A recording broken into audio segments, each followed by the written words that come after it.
Greetings from the new Simply Hearing. Like everyone, we've made a lot of changes. We've always loved telling you about the teamwork and rapport that you find here, but now, for the sake of medical safety, we offer 4 types of services by appointment only. There's lots to be happy about with a new, more precise appointment plan made just for your needs. We also have a new, more transparent pricing structure. Start your path for better hearing and better life.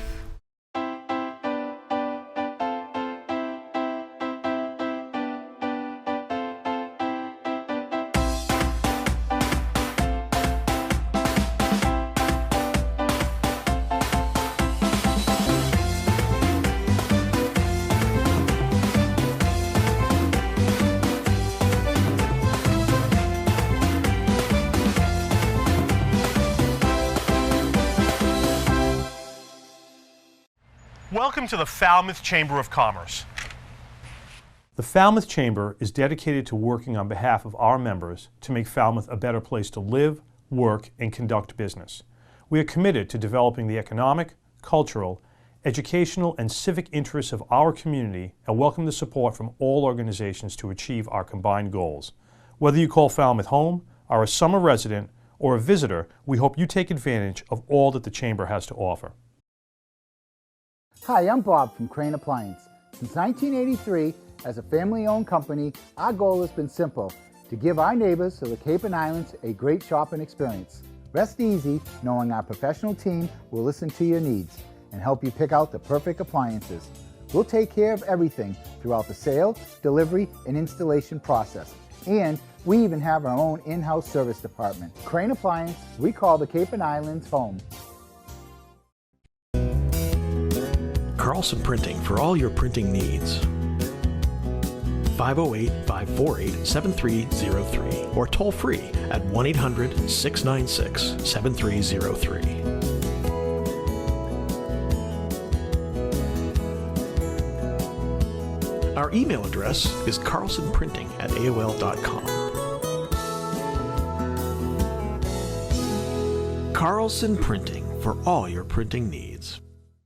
Hosting services for fctv.org are provided by Meganet Communications. Meganet offers a wide array of internet services including Mega Backup Cloud Service, server co-location, T1, fiber, Metro Ethernet, as well as telephone services such as hosted PBX and digital voice. Their number one goal is to keep your communications network up and running and allow you to focus on growing your business. 877-634-2638 or meganet.net.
Good evening. Welcome to the May 10th, 2021 Select Board meeting. I'm going to call this meeting to order. So when you hear your name, please note if you are present. Taylor? Taylor present. Patterson? Patterson present. English Braga present. We are missing Doug Jones and Doug Brown, but it may be that they are in the executive session already, but we have a quorum in order to call the meeting to order. And we are going to adjourn to executive session under Mass General Laws, Chapter 30A, Section 21A3, discussion on potential settlement of litigation involving town wastewater facilities, and under MGL Chapter 30A, Section 21A3, to discuss strategy with respect to collective bargaining, Falmouth Firefighters Union Local 1397. And as chair, I declare that not to go into executive session could prejudice the town going forward on these matters. So that is my motion to adjourn. Patterson, Thank you. second. And then by roll call, Patterson, Patterson, aye. Taylor, Taylor, I. English Braga, aye. And we will return once we have finished in executive session. You.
Thank you. Good evening. We have just returned from executive session back into open session. This is the May 10th, 2021 Falmouth Select Board meeting. And I've already called the meeting to order. We are joined by all members of the board, as well as Town Manager Julian Suso, Assistant Town Manager Peter Johnson-Staub is present as well. And I would ask that you join me for a Pledge of Allegiance. I pledge allegiance to the flag of the United States of America and to the republic for which it stands, one nation, under God, indivisible, with liberty and justice for all. I think that was our most coordinated ever. All right, thank you.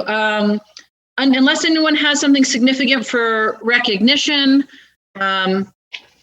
okay, go ahead, Doug Brown. I'm sorry to say I probably have the longest recognition in history, but I'd like to This is worth it. I'd like to recognize my friend and neighbor, Virginia Valiella, for all her many years of service. I first came to know Virginia back when she was chairing the water quality, the Coonamessett River Restoration Working Group. And we were at opposite sides of that. I was an East Falmouth kid who had grown up loving the bogs, and Virginia's group was considering closing the bogs, but even though we were on opposite sides, I quickly learned to respect and admire Virginia for her, just the way she worked and ran meetings, and her integrity was just, motivating to me. And that was part of the reason why I became involved. So some of you may know that Virginia has been battling cancer successfully for quite some time, but unfortunately that's not really working right now anymore. So this has caused me to reflect on all that Virginia has done for our town, and it's been a lot. She first ran for DPW commissioner, and this is her picture that she used to run for that. And that was back in, I think, 1983. And she was a commissioner for a while, and then she turned her gaze to the select board's office. She ran for selectman and she won, and she was the second woman to occupy that position starting in 1986. and she stayed in that role for 21 years through the change when it was full-time selectman when she started, the transition when the charter came into play in 91, and she stayed until 2007. As a select board member, she worked for years on resolving the groundwater contamination issues created by the military activities at the base. She obtained major cleanup funding from the Pentagon, created collaboration initiatives and specialized water management committees that continue today. As you know, she serves on the Water Quality Management Committee, and I was on the first committee with her. We called it the Comprehensive Wastewater Plan Review Committee, and it was really a pleasure to serve with her on that as well. In other things that she did as a selectman, she was instrumental in establishing the solid waste transfer station, Shining Sea Bikeway, resumption of trash train transport, the restoration of Falmouth Depot, restoration at Highfield Hall, removal and replacement of overhead wires on Main Street along the town center, establishment of xeriscaping on town lands. Part of that is the xeriscaping in front of Town Hall, where there's a stone that names that garden after Virginia, which is appropriate because she liked that xeriscaping. And after Falmouth opted for the part-time select board, Virginia chose to go back to work, and she went and worked at the CMAS and then became director of the New Bedford Solid Waste Management District until her retirement. Virginia was also active with League of Women Voters, the 300 Committee, of course, the Water Quality Management Committee, as I've already mentioned. So recently, Virginia decided that it would be best to step down from her position on the Citizens Advisory Council, which is the citizens group that monitors activities at the Mass Military Reservation. And so now, hopefully tonight, we're probably going to appoint Ray Jack to succeed her. And I think Virginia would be happy with having Ray there, as they had worked together so many times. Here's Virginia and Ivan at our wedding, which was a great day. And they were looking really nice. So I'm going to continue to keep Virginia in my prayers, and I hope you will too as well. So thank you for letting me have that time.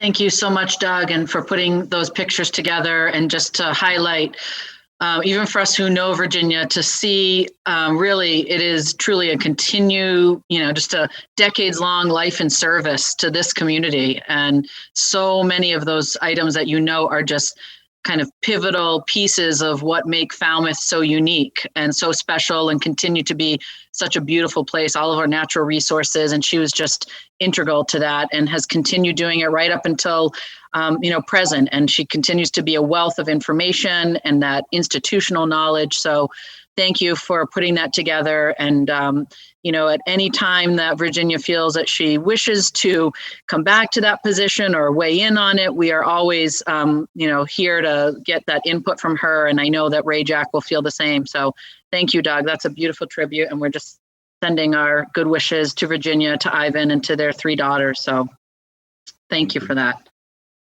Any announcements from the board? Yes, Nancy. Yes, just a reminder that the Cable Advisory Board is having their ascertainment hearing on the 19th at 6 o'clock. Thank you. There's a military, on May 12th, there's going to be some kind of a military. I just got the email. I noticed it today. It's the MC3 meeting. Right. Yeah, in case anybody wants to be aware of that. So you can look that up. That's on May 12th at 5:30 p.m., I believe. I think so. Yep. Any other announcements? Okay, public comment. A reminder. Oh, go ahead, Doug. There's one other, that the Wounded Warrior Ride will be on May 21st, and their initial application was for 25, and now I think they're planning to host 30 now that the governor's guidelines have moderated a little bit. So anybody that wants to come out and cheer on May 21st, come on out along the bike path. Thanks. We should mention that this May 12th at the police department, there's going to be that memorial service. Oh, right. Thank you. For Samuel Pierce's service. At 9 in the morning, 9 a.m. It's a lovely service that we've done. The police department has done for many years. And if the weather is nice, it's really something, if people have an opportunity to stop by and just honor particularly the Pierce family, who usually is in attendance. And then, of course, just in general, the service of our men and women and men and women across the country who work in that line of duty. So 9 a.m. this Wednesday. the Hope 12th. you guys can make it. I have a doctor's appointment at that time, so I won't be able to. I've moved some court stuff, so I'm going to go right after that. I'll be there at 9. I plan to be there. Perfect. Great.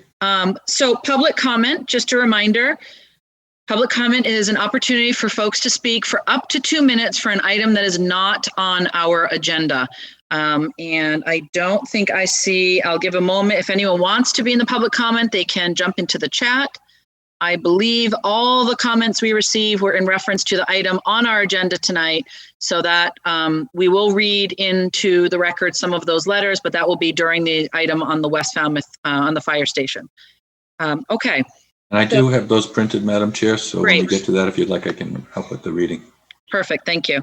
Yes, ma'am. And just, I want to let folks know, in general, we are going to try and follow a timetable tonight because it is a very heavy agenda, and it's not fair to the items at the end of the agenda that they get short shrift or they're on at 11 o'clock at night when people who have to work or just don't want to stay up have gone to bed. So I am going to try and move things along. So for underneath the summary of actions, we have 3 items. I'm going to try and keep those to 10 minutes total, 3 minutes each under administrative orders. 10 minutes for the COVID-19 issues, 5 for discussion of the EEE, 10 for the dog park, 15 for the golf committee, 15 for the, hopefully less than that, for the interview, vote, and appoint, 10 for the EDIC, 3 for the FCTV vote for the negotiating committee. We're going to try and block out 45 minutes for the fire department station staffing, 5 minutes for discussion of the old burial grounds, 5 minutes for update on the Joint Base Cape Cod, and 3 for number 11, which is discuss and vote date for select board, 3 for review, vote, and approve minutes, 10 for individual selectmen reports. I think that should be more like 5, and 5 for the town managers. That's probably going to be more like 2 at that point, but we are going to try and stick pretty closely to that, folks. So just if you're going to speak on one of those issues, let's just have that in our head, okay? Moving right along under summary of actions. Approve application for fortune teller's license for Jacqueline Duffy to be located at 268 West Falmouth Highway, West Falmouth. Move approval, Jones. Thank you. Do I have a second? Patterson, second. Okay. Hello, welcome. So all those in favor, I have a motion and a second. All those in favor by roll call, please. Jones? Jones, aye. Patterson? Patterson, aye. Brown? Brown, aye. Taylor? Taylor, aye. English Braga, aye. So hello, welcome. Hello. You're all set. Congratulations. We did receive some letters of support. Yeah, we got some great references. You did. Thank Take you. care. Thank you. Bye. Bye. Next, approve application for a change of a pledge of collateral of an all-alcoholic common victual license, Shipwrecked LLC, 263 Grand Avenue, Falmouth. I move approval of the application for the pledge of collateral and also for the change of hours, since it's a pro forma thing that we have to approve anyway, of the Sunday hours from 12 to 10 a.m. Patterson, Yes. second. Okay, I have a motion and a second. Any further discussion on this issue? Seeing none, by roll call, please. Jones? Jones, aye. Patterson? Patterson, aye. Brown? Brown, aye. Taylor? Taylor, aye. English Braga, aye. How do we do in that timing? Perfect. We're ahead of the game now. Administrative orders. Vote to authorize town manager to proceed with the bond anticipation notes and potential refinancing. We've done this before in the past, but Julian, is there anything, or Peter, anything kind of brief for the public to understand what this is? I can jump in, or Jen is. Oh, with this Jennifer, as I well, see you if there. want to give Sorry. a quick summary. Yep, go ahead, Jen. So we have 2 issues on the agenda tonight, and you received 2 memos in your packet. The first one is we're borrowing $400,000 for a short-term note to cover a deficit in the wastewater management account. We have been refunding or funding some property owners over, as you know, over in Little Pond for, they have hooked up on their sewer. And so now we're actually making payments to them per the Board of Selectmen's policy when that project was finished. So we started doing that. We have the borrowing authorization, so now we're just borrowing the cash to cover it for year end. It's just really an administrative technicality, if you will. Okay, any questions for Jennifer? I would move Okay. that we approve the bond anticipation note. Okay. 400,000. Do I have a Patterson, second? Okay. I have a motion and a second. Any further discussion? Oh, go ahead, Peter. Yeah, just if we could clarify to make sure that the vote is clear. So Ms. Mullen has in the packet a vote of the select board. It is a 1.5-page document that comes right after her Yes. memo. So it is that vote that you are approving for this That's item. what I was looking for. Okay. Yes. Yep, I'm looking at it here. So it has the 400,000 that we just talked about, and it has all the details. Are there any questions on that document from this board? Okay, and is that the vote that you're moving, Doug Jones? That is the vote I was moving. Okay, and I have a second. Any further discussion? Seeing none, by roll call, please. Jones? Jones, aye. Patterson? Patterson, aye. Brown? Brown eye. Taylor? Taylor, aye. English Braga, aye. Thank you. Thanks, Jen. Can I just remind, we need Yep. 3 members of the select board to come in tomorrow to sign the paperwork. Okay, Okay, Doug, you can, Doug Brown, and Sam and Nancy Taylor. thank Great. you. Thank you. Thanks, Jen. All right, next we have, Julian, did you need, We have the second piece of the Thank Jennifer's, you as well. the refinance. where is that further down? It's part of the same thing. Okay, And I have the motion, and this is going to have potential savings of almost $2 million of 1.783 thousand. Yep. And I would move that in order to save interest costs, the treasurer is authorized to provide for the sale and issuance of bonds under general law, chapter 44, section 21A, to refund all or any portion of the remaining principal of and redemption premium and interest on the town's general obligation bonds dated July 15th, 2009 and March 1st, 2010. And that for this purpose, the treasurer is authorized to provide for the preparation and distribution of a preliminary official statement. Provided, however, that no bond shall be issued under this vote unless and until the final interest rates and other terms of the refunding bonds are approved by the board. and that's the Patterson, motion. second. Thank Patterson. you. Motion and a second. Any further discussion on that? Oh, Okay. just to thank, Go ahead. just to thank Jennifer for looking after the town and saving us that kind of money. Yeah, that's great. Yes. By roll call, Jones, Jones, aye. Patterson, Patterson, aye. Brown, Brown eye. Taylor, Taylor, aye. English Braga, aye. Great, thank you. Thanks again, Jen. Thank you. Next, we have vote to approve extension of memorandum of understanding with Cape Cod Baseball League, Inc. for the use of Gov Fuller Field. We had a copy of this memorandum of understanding in our packet. It's a renewal. Looks pretty thorough. Yep. I just, one question if I could. Yes, Is go right ahead.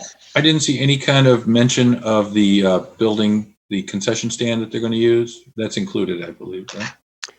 So the Ray Paltz building is included in the memorandum of understanding, and they will be using that. You may be aware that the shed that had been used as a concession previously was unfortunately burned down and will not, has been removed and is not usable. So without any improvements to the Ray Paltz building, they will not be preparing any food inside the building, but they will be selling concession out of that building. That was my question. Were they successful in getting a concession here without being able to prepare food in the building? Because it seems like an unusual restriction, and I wonder how that came about. Sorry for the questions, but it's just... Sure. So in terms of why they cannot prepare food inside the building, it's because of health code. They would need sinks and, plumbing. And They probably need a hood, fire suppression if they're going to be grilling on it. And right. So there's a whole series of building. But they code could that- stock food and hand it out the window there. They've done that in the past, right? And that's what they will do. Okay. It's not preparing food. It'll be prepared food that they can sell. I see. Okay. They can microwave maybe? I don't think so. I think like bags of pretzels and candy, Okay. soda, all that Well, good stuff. that's pretty limiting. They'll probably have to come back for modification of some kind. Okay, thank you. We have been in touch with them, and they for a month now, they've been aware of what the limits are, and they feel that they can work with them.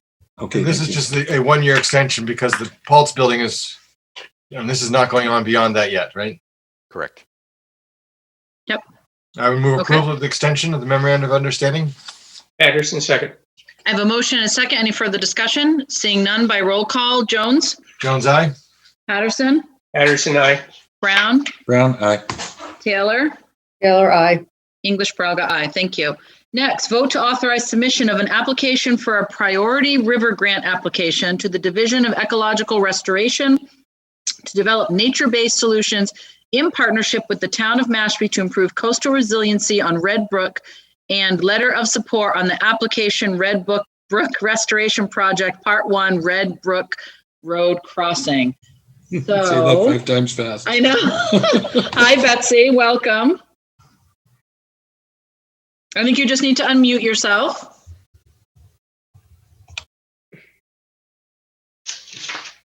There you go. So you might remember a year ago, we applied for a priority river grant for the Upper Coonamessett, and this competition is open again. And the town has an issue along with the town of Mashpee for Red Brook Road. The dam has failed there. Basically, it was a cranberry bog berm with a water structure within it. Was never intended to be a dam for a water feature.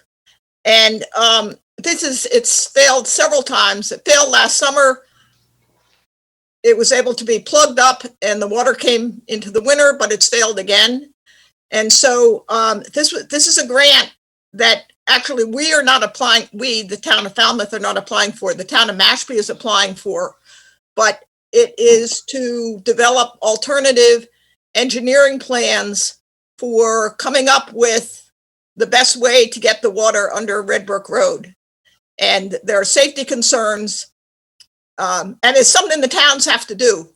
And there are safety concerns, but there are also environmental benefits to doing it. And so the grant written to DER is specifically for alternative engineering plans, but it also places the Red Brook Road structure as the limiting factor in what can be done for the rest of the restoration of Red Brook. There's a lot of restoration potential there, but nobody can make plans until you know what's going to happen at Red Brook Road. So this is to authorize a letter being written that can be in this packet. Great. Any questions for Betsy? I mean, we saw the paperwork in the packet, and Betsy is the complete master of getting grant money, so I don't ever want to stand in her way. I think there's, got to be some kind of record for the money that we've gotten on these projects for some restoration. It's incredible. Any questions about this request? I would move to authorize submission of the application. Okay. Patterson, second. Any further discussion? I have a motion and a second. Seeing none, by roll call, Jones. Jones, aye. Patterson. Patterson, aye. Brown. Brown, aye. Taylor. Taylor, aye. English Braga, aye. Thank you very much, Betsy. Let us know how it goes. Sure, we will.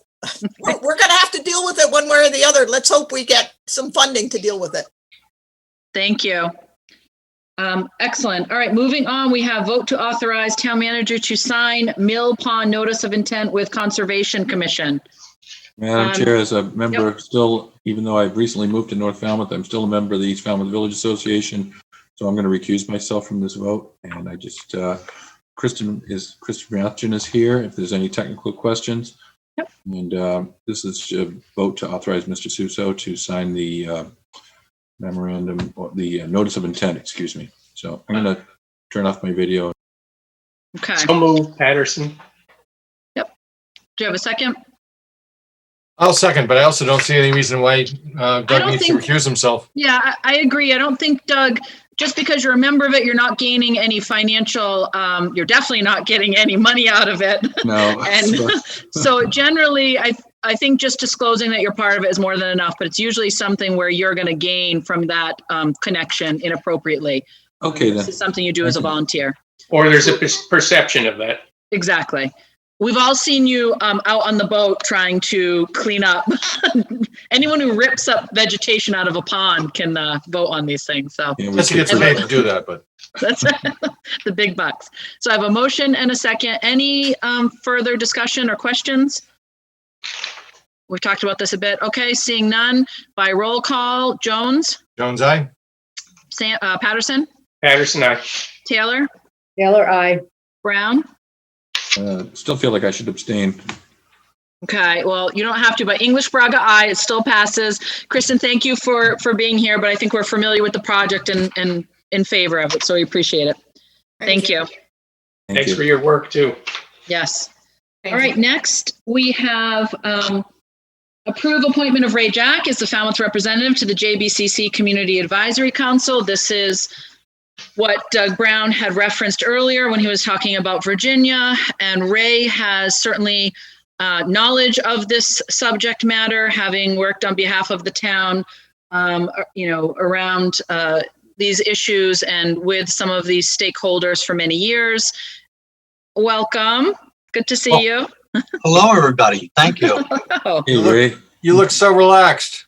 Oh, I am relaxed. Where's the tie? I think Ray's happy to do this. I'm glad to approve the appointment. Patterson, second. I have a motion and a second. Thank you for stepping up for this. Any further discussion? Seeing none, by roll call. Jones? Jones, aye. Patterson? Patterson, aye. Taylor? Taylor, I. Brown? Brown, aye. English Braga, aye, and we will get some updates from you in the future. Thank you, Ray. All right. Thank you very much. Thank you, Ray. Okay, next we have approved request to expend funds in the amount of $410,000 from the Coonamessett Greenway Heritage Trail donation account to complete projects associated with the Coonamessett Greenway Heritage Trail, including the Gateway. Betsy's back with us again. We have the information in our packet.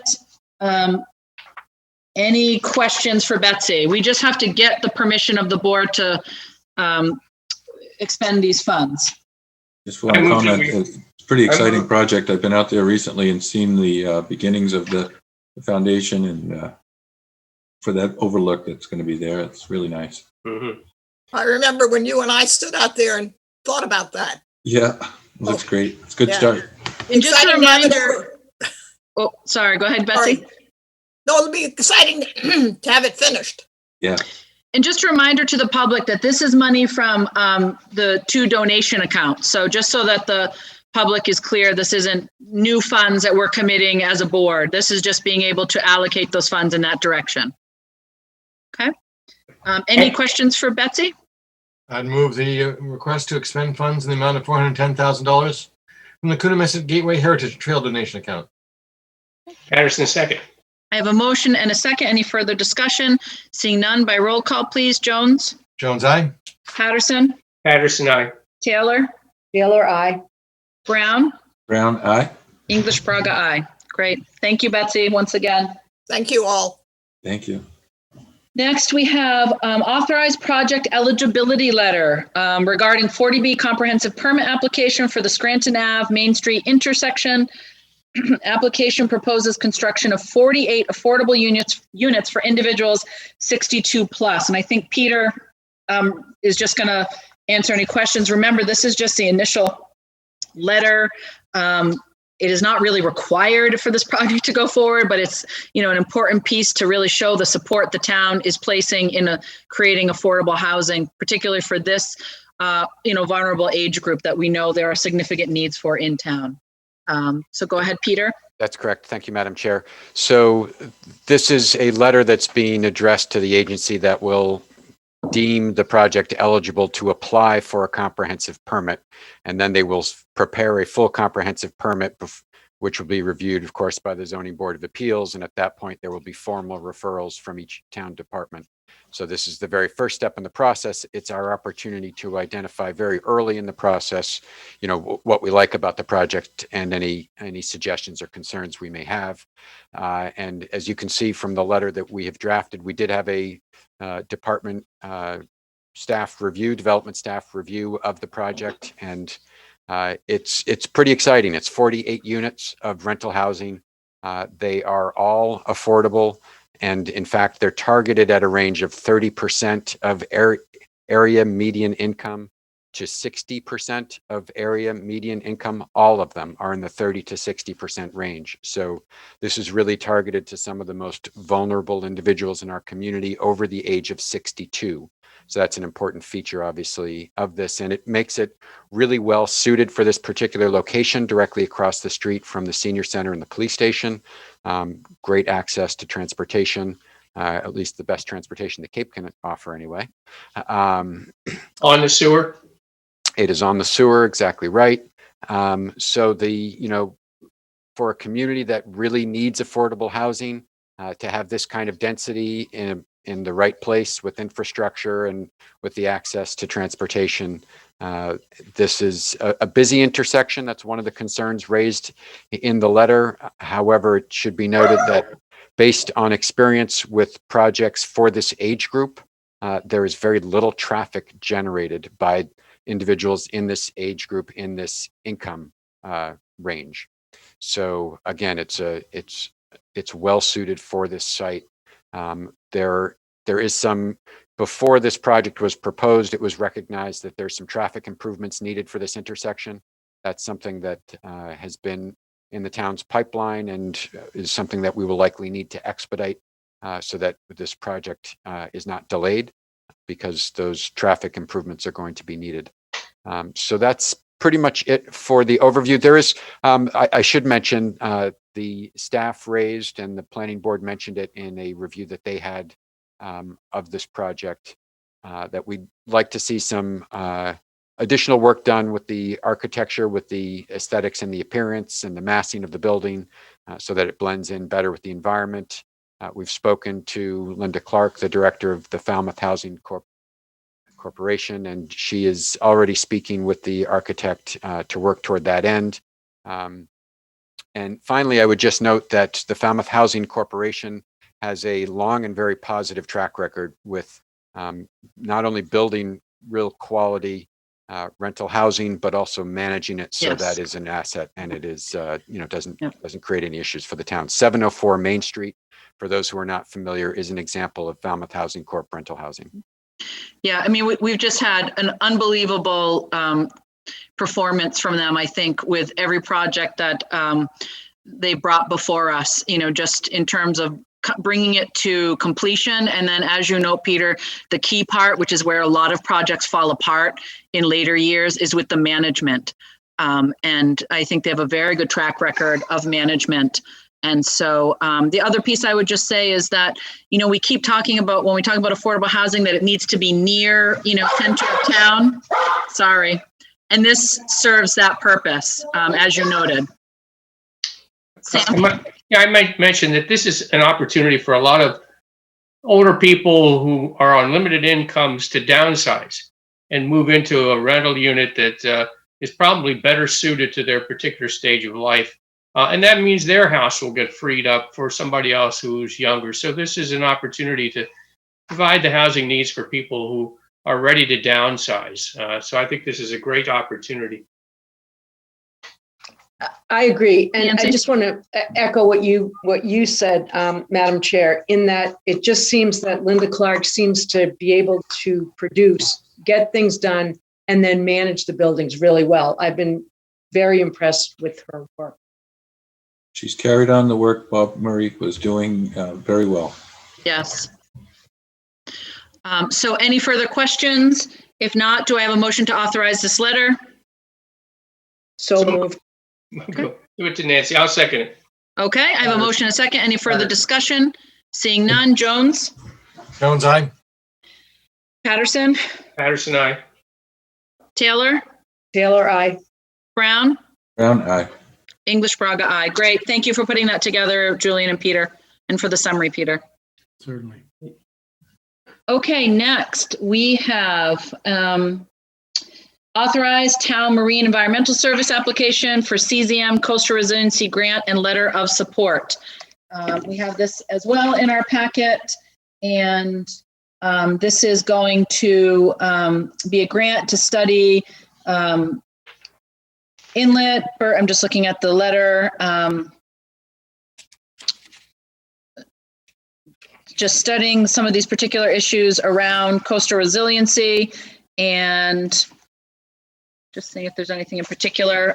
That's in Minot Inlet, Madam Chair. Yes. Yep. In the Minot Inlet, which we know has a lot of, there's a sandbar that's there. There's a lot of issues that are going on with the changes around that particular area, the erosion of that area, and the impact it has on the habitat and the wildlife. So any questions about the letter? I move we authorize the town marine and environmental service application for coastal zone management, coastal resiliency grant, and provide a letter of support. Second that. Okay, I have a motion, a second. Any further discussion? Seeing none, by roll call, Jones? Jones, aye.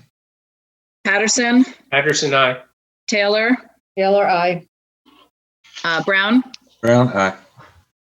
English Braga, aye. Great, thank you. Next, we have authorized letter of support for Hui application for a CZM Coastal Resiliency Grant. Similar Madam Chair, piece here. Yep. Yeah, I don't know if Rob Manier is here with us from UI. Well, we've seen a presentation on the need for all of this in the past He did Saw it explain in your it board this year. packet, so that may be sufficient. That's He fine. did explain that this was coming. Yes. So if this board is comfortable with it, I'll take a motion. I would So so move. Also second. We'll let them figure that one out. A motion and a second. Any further discussion? Seeing none. Jones? Jones, aye. Patterson? Patterson, aye. Taylor? Taylor, aye. Brown? Brown, aye. English Braga, aye. And Thank I'll you. happily accept being the second on that. Okay. Next, we have authorized letter opposing the U.S. Coast Guard's actions to downgrade the operational response capabilities of Station Chatham. Mr. Suso, do you just want to, for the public, kind of walk through this piece? Well, certainly, Madam Chair, we'd received a communication from the Chatham Town Manager. They were advised that their Coast Guard station was exploring pursuing a cutback in services. And I think that a suggested letter was in the board's packet that had come from the select board in Chatham as well as the town manager. And it was transmitted to other Cape communities asking for any consideration for support.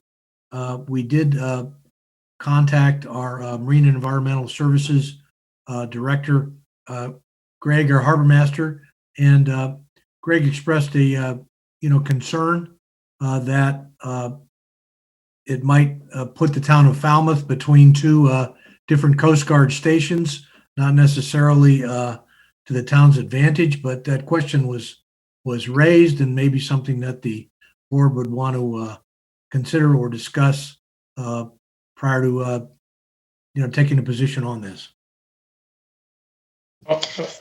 Go ahead, Doug Brown, and then Sam Patterson. I just want to mention that the county commissioners did send a letter of support for Chatham, and also the assembly voted to concur and send a letter of support as well. I think Chatham's just looking for all the support they get because they feel like this is such an essential service, and without that boat that can get out there and maneuver across those sandbars and that tough surf that they have, they're really going to be underserved, and their commercial fishing boats aren't going to be able to get out and get in the way they need safely. So. And there's a safety issue too. I mean, and a safety response issue. So I think we're all part of this marine environment, and I think we should support them by weighing in and writing a letter of support. I would agree with that. Agreed. I don't know what risk there could be of adverse repercussions. Do you suppose that Mr. Fraser is concerned that they'll cut back services in our area if they're not able to cut back in Chatham? Did you get any inference of that, Mr. Suso? That was the overall impression that I had, was that if resources are limited, they might be shifted from one station to another. I want to underscore, I have no information to that effect, but I think that was the inference. Okay. Well, but we have so much coastal needs going by the Elizabeth Islands and into Buzzards Bay, so that there's really a very poor argument for moving resources out of the Falmouth area over to Chatham. So I don't think it's a zero-sum game. I think we have to write this letter in a way that, we join them in supporting greater marine safety. And I also think we can't be, for lack of a better word, sort of held hostage by that notion. We really need to advocate. There are some issues that are truly regional, and we are connected, and this is one of them. And so I think, if it has some adverse effect in some way, we have to push forward and just advocate harder for those other needs that we will have in the future. But to sort of not weigh in on something important like this, I think is not the right step. So I would take a motion if you have one. I would move that we send a letter to support Chatham in their request that the Coast Guard not cut back on services in their area. Patterson, second. I have a motion, a second. Any further discussion? Seeing none, by roll call, Jones. Jones, aye. Patterson. Patterson, aye. Taylor. Taylor, aye. Brown. Brown, aye. English Braga, aye. Thank you. Next, we have a vote to approve an extension of the term ending date for the Edward Marks Building Advisory Committee. We will get a update from this committee at a later date. Right now, they're just of the timeline, because obviously it's been hard to do some of their work with COVID. And this is a committee that is really dedicated to kind of giving a full report, full recommendation when the time comes. And I think, did they ask for a particular date, Mr. Suso? No, they did not. I'm assuming you may want to go through the end of the calendar year, just to, that'll give you plenty of time for their report, and then determine if you want to extend it further. Yeah, perfect. I think I spoke with Barbara Wayan. She's anticipating maybe an August report. So if we extend the committee's term until December 31st, 2021. So moved. Okay. Second. Okay, I have a motion, a second. Any further discussion? Seeing none, by roll call, Jones. Jones, aye. Patterson. Patterson, aye. Taylor. Taylor, aye. Brown. Brown, aye. English Braga, aye. Great, thank you. Next is approved grant of license to J. Jacob Frick and Kimberly M. Ulmer to maintain a stone wall for 5 Knopska Road, Woods Hole. I noticed that the lawyer is coming in. Yep. I see Attorney Poloni.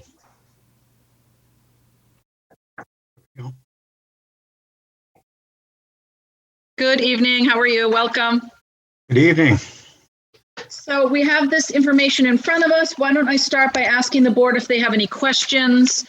We do have the permit plan, and we'll see if there are any questions from the board. Just a quick one. What's the height of the wall? I'm not sure the exact height. It's exactly the same as any of the stone walls that you've seen around Woods Hole. It's an ancient stone wall. It hasn't really been altered at all. It's just dry stacked. Would you say it's less than 3 feet? Yes. Okay. Any other questions? I'm just looking, I don't see any. I see we didn't have any problems from engineering. They didn't have any issues with it. And I don't see any concerns raised by any departments. I've been down that road a lot of times. I've never noticed it, so it can't be too much of a problem. Exactly. Excellent. Do I have a motion? Okay. Patterson, second. I have a motion, a second. Any further discussion? Seeing none, by roll call, Jones. Jones, aye. Patterson. Patterson, aye. Taylor. Taylor, aye. Brown. Brown, aye. English Braga, aye. Thank you very much. Thank you. Okay, we have a couple of special events. We have a beach wedding ceremony, Griffin Corral, Chappaquiddick Beach, Sunday, 6/13/21. And just taking a look at this, looks like it's supposed to be 5:45 to 6:30 p.m. About 28 guests. I think this is similar to other requests. The biggest challenge is going to be parking that time of night. I know it is June, so it's maybe not the peak. Kids aren't out of school yet, but still a nice Sunday night in June, and it'll probably be full. But there is nothing here that, I guess it just says two vehicles. So maybe they're having a shuttle service. Oh, and the conditions are clear. Yes. So I would move approval. Okay. Do you have a second? Taylor, second. A motion, a second. Any further discussion? Seeing none, by roll call, Jones. Jones, aye. Patterson, Patterson, aye. Taylor, Taylor, I. Brown, Brown, aye. English Braga, aye. Great, thank you. They're using Uber for transportation, so. Yes, I see they'll be all that. set. Next, we have beach wedding ceremony, Griffin McGarrigle, Stony Beach, Tuesday, September 7th, 2021. Move approval. I have a Taylor, second. Motion a second. Any further discussion? Seeing none, by roll call, Jones, Jones, aye.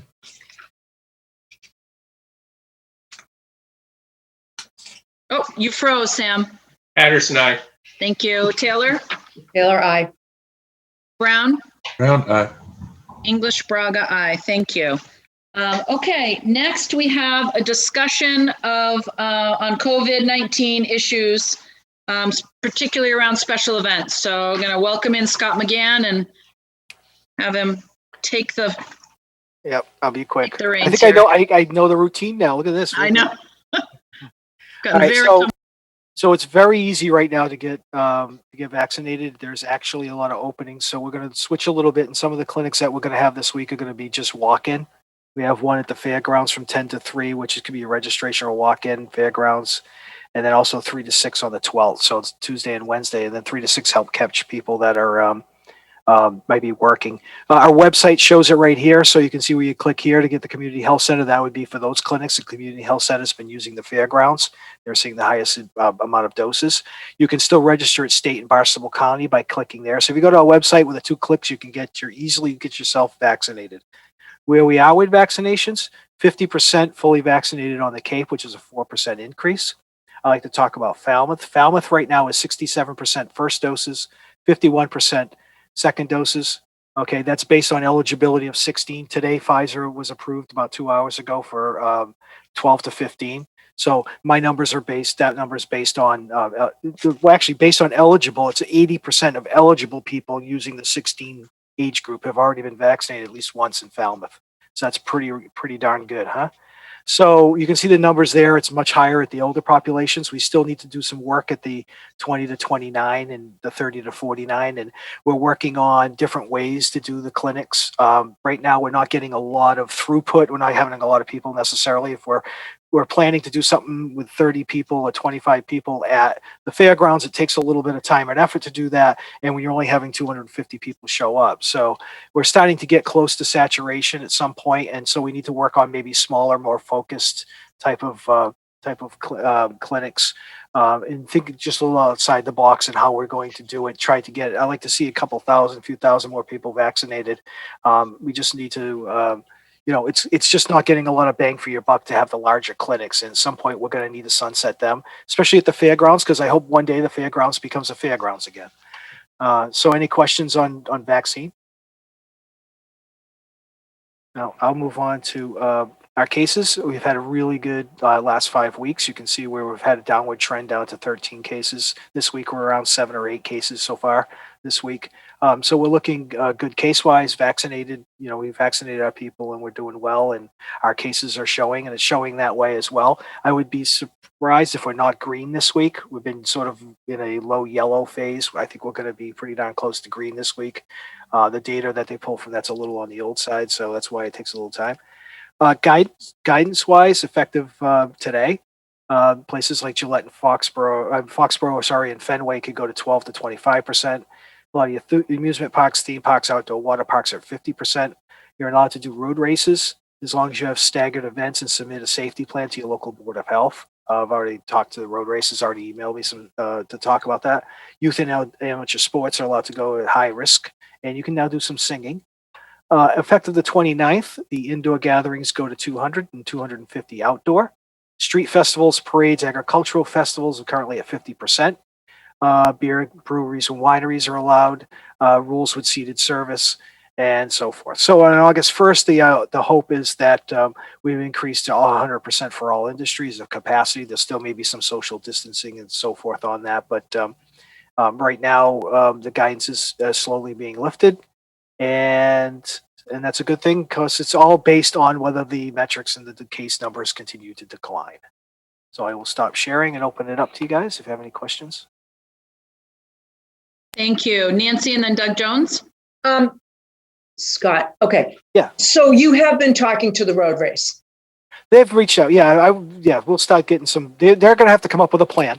Okay. And the hard part about doing these things, and I've noticed this, it's hard because you're trying to plan based on today's guidance, what the guidance is going to be August, whatever we have the road race, right? So they might have to come in with stricter things that they could slowly do, but some things like staggered or limitations on how many people will attend, you might have to make that decision before the guidance gets looser, right? So, yeah, I mean, they would be submitting a plan to us. Yeah, and I've Awesome. also been speaking with the Yeah, fairgrounds. They have that. Someone reached out to me and asked me about that. So thank you very much. It behooves them to come up with a just the plan. We're staff just in general. Yep. Oh, no, I'm sorry. There's a weird delay. I'm sorry. I don't mean to talk over you. It just keeps pausing on. I have been talking to some of the road race folks in the last, couple of weeks. Even I think it might have been last month that some of those conversations, just knowing that we're trying to get out ahead of what's going to be complex, regardless of what the regulations are. Well, they would do the heavy lifting and then we'll look at the plan. Yeah, I just want to say, I talked to Scott Gelfie today, and he said they have an application in with mitigation plans already proposed. So I guess they're waiting to hear back from us. Well, I have not seen them. And we're reviewing that internally. As we do with all special events. Okay. And I'm sure that only could have somewhat recently been submitted, because these are just brand new guidelines from the governor that would even allow this. So it must have been within the last week or two. Well, I didn't that was sent in. Okay. Yep. Doug Jones, you're muted. What's your understanding about regulations for graduations? Well, I think speaking with the superintendent, I believe there's a number there that she worked out based on spreading people out. I think it was 4 per family. But she has been working on the spacing and the guidance from DESE, which does the guidance for schools, and it comes up with the separation of families and how much you can fit in the stadium. And then there's some, issues with the seats and making sure that they go onto the plywood so they don't damage the field. And they came out, I believe, with 4. But I believe It's going to be outside of the field? Yeah. Okay. Yeah. And I was just wondering, is that the 250 limit that we're having to work under? Well, they have separate guidance, so that would be just general gatherings. So they'll have their own guidance from DESE. Okay. That's different than what you were just talking about. Great. Yeah. So if a restaurant has their own guidance, so if you don't have a sector specific guidance, then you just fall under the general gatherings order of the 200. Gotcha. Thank you. Okay. Any other questions for Scott about this? Go ahead, Sam. This is just a comment. My son and daughter-in-law visited us this weekend, and for those of you that are hesitant to get a vaccine, it sure is great to be able to hug your children without masks on and feel perfectly comfortable that you're not infecting each other. Yes, and I heard some brilliant idea the other day where places are plateauing. They're doing some offering at some breweries. You get your shot and then you get a free beer. So they're calling it a shot and a chaser at some places. So maybe if we start to, we're not having as much of a problem on here as other places where they're hitting the threshold and nobody wants the vaccine. But some really creative ways to get people to do what we hope they would just want to do naturally. So we'll see how that continues to go. There's a George Thorogood song on that one already. But when bourbon, one shot, one beer. But yes, we've thought about different things that I don't know if that violates beverage serving, alcohol beverage serving. You guys are the experts on that. But we've thought about different things, maybe, a booth at the fairgrounds, a mobile unit, things of that nature. So yeah, we need to sort of make it very easy. You can't have a big clinic once a week. You need to have more frequent, more easy, but less of an effort to do a clinic is kind of what the goal is right now. And that's what we're working on. Great. If anything that we can do to assist that, I'm sure you'll let us know. Doug Brown. I think we're almost at the point where we could just let the drugstores do it now, right, Scott? Yeah, could be. Yeah. Yeah. What about in front of Walmart? There's so much traffic going in and out of there virtually every day. Yeah. Things of that nature. Yeah. Yeah. Because now you're not getting as much bang for your buck. You don't have a high demand for it as much. Exactly. Excellent. Any other questions for Scott about that? So really, part of it was just to make sure that this board understands, in coming weeks, we are going to have those applications for events, our big events, potentially street fair, fireworks, all the Barnstable County Fair. And it really is going to be working, Scott will get those plans and that will be part of what we're going to have to consider. So the governor's orders as they stand now, really do facilitate some events that I think we initially thought weren't going to be able to happen this summer to possibly happen in some modified ways. So just important for the board to be aware of that. And we'll take our, our guidance and a lot of our information from Scott and what he is hearing and seeing. Any questions for him about that? And we can do it safely. That's the important thing. We have enough vaccinations. Are we going to switch the 4th of July to the 4th of August? If we had that power, that would be really significant. All right, we're going to switch gears then and talk about the EEE opt-out. Scott, do you want to just kind of, for the public, give them a quick sense of this? Thanks. So I think this is new. So the Executive Office of Energy and Environmental Affairs gives the towns the ability to opt out from state-based spraying, whether it be ground or aerial. If you remember in 2019, we had a meeting between the Board of Health and Board of Selectmen to have spraying done by the Cape Cod Mosquito Control Project. This is not anything to do with that. Cape Cod Mosquito Control Project will continue as needed. In the event, and hopefully never happens, that we get into the sort of the extreme category for risk, we have human cases or we have such a high count of EEE, the state would come down and start doing some spraying of their own. This would opt you out of that. Now, as far as I know, I spoke with Gabby. Do you guys remember Gabrielle she came with me in 2019? That she knows no mechanism to opt back in. So if you opt out tonight, you wouldn't be able to opt back in if you really wanted it in early September when the risk is highest. So there's no town that I know of that has opted out. If you do choose to opt out, however, then we need to come up with a plan above and beyond what's currently done by the Cape Cod Mosquito Control Project. That plan would have to be approved by the Office of Energy and Environmental Affairs for them to recognize your vote, which I guess if that happens, we'll have to figure out what that plan needs to be. The Board of Health took this as a referral. Their referral to you is to not opt out. They do not want you to opt out. Spraying has never occurred for the state at Barnstable County. That's happened in Plymouth and in Bristol County in the past. We haven't been to the level at which we would need to spray. We did that targeted spray in 2019, and that was with Cape Cod Mosquito Control, which would be in place regardless. This is really just the state opt-in or opt-out. So that's sort of the gist of it. If you have any questions, and the deadline for that is the 28th. Thanks, Scott. Any questions from this board as to doing something other than what the Board of Health has recommended? No, I think we should follow their guidance.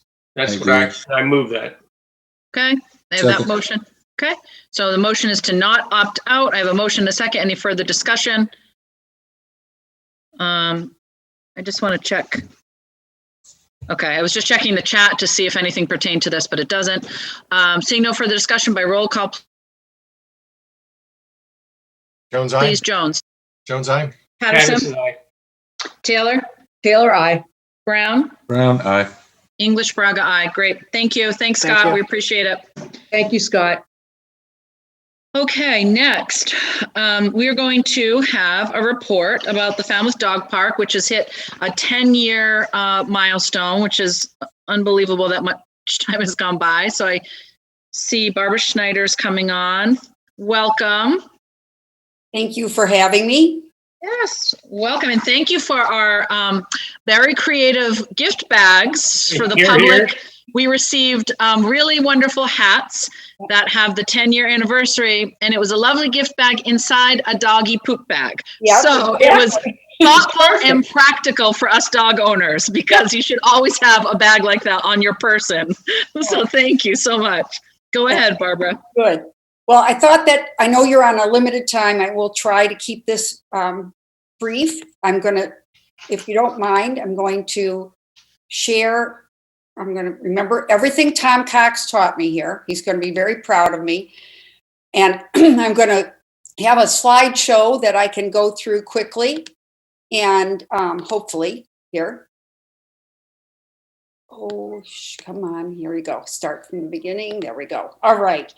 I thought it was humorous to show you that we actually came to the board back on May 10th, 2010, just by coincidence, with a proposal, which over the next year we were able to put into place. We were, of course, celebrating 10 years. And as you know, you all received that new magnet in your little poop bag. We gave those out at the park on Saturday to anyone who came to celebrate with us. And when we came to you back then, we thought that we were at a point where 600 cities and towns in the US had what they would call a dog park. And they had found that they were good for socializing dogs and they helped dogs with their mental and physical workouts. At that time, Massachusetts had 25 dog parks. But look what's happened in 10 years. This board was very forward thinking when they approved a dog park, because over the next 10 years, we now have 98 parks in Massachusetts. Over half of all parks and recreation departments in the US have at least one dog park. There are 900 dog parks in just the largest 100 cities. And a dog park is now either in the works or exists in each of the Cape towns. We were the second dog park on Cape Cod, with Provincetown being the first. I'm happy to tell you that our board has assisted almost every single town with getting everything in place that they needed to get a dog park. We gave you our reasons back then, and we certainly have found everything we thought would happen to be more than true. As you know, we just went into lockdown on no dogs allowed on the beaches. That always causes great angst. But now, luckily, we have a dog park where people can take their dogs and let them run off leash as much as they'd like. Over the past decade, we have learned that the benefits, I think, are as many for two-legged humans as for four-legged dogs. It has been incredible to me to see that not only are we socializing and exercising canines, but we are bringing many people out of isolation. I have groups of people that have been widowed or live alone that have found each other at the park. They come every day at the same time because they enjoy each other's company. And we've found that people are sharing information on how to do things with dogs for new dog owners. And we're also having a lot of things about missing dogs. People are helping each other a lot more. In the enterprise, I think you all saw maybe that we had a full page ad this Friday thanking the 150 businesses that have helped us get from A to B over the last 10 years. And I encourage everybody to say thank you to those 150 businesses. It's been amazing, the support that we've had. This was our original board when we came to you, and there are two of us still hanging in there. Stan Terrell and I have made it for all the years of the dog park, but everybody, and Teresa as well, everybody really had a major role in getting this off the ground.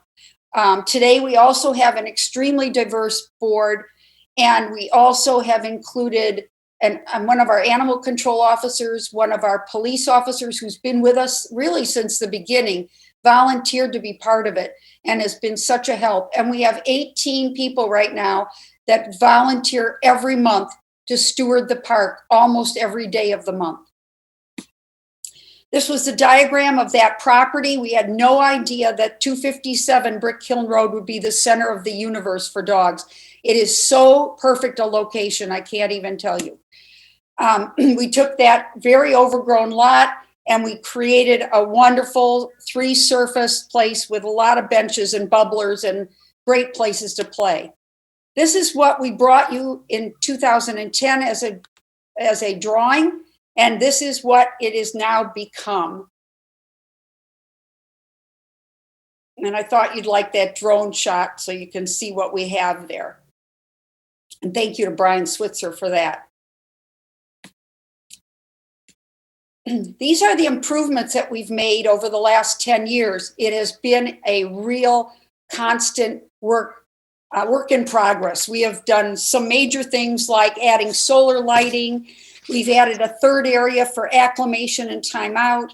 We have had a sidewalk go all the way around. I'm not going to read all these to you, but a lollipop woodland trail, a beautiful mosaic wall and a tile wall.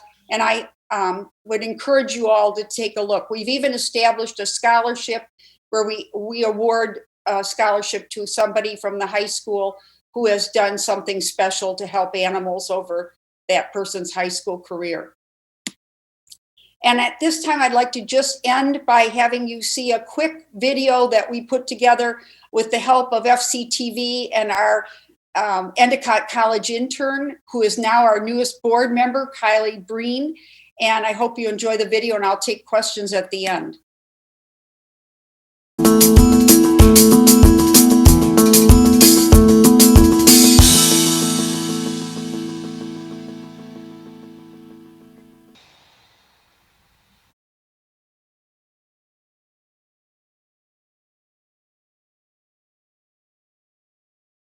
We are here at 257 Brick Kiln Road at the Falmouth Dog Park. And as you can see, at 3:30 in the afternoon, it is the place to be.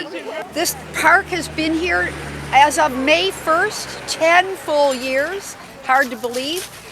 We were very, very fortunate that the town of Falmouth and its leadership understood that this was where things were heading for safe ways for dogs to get together.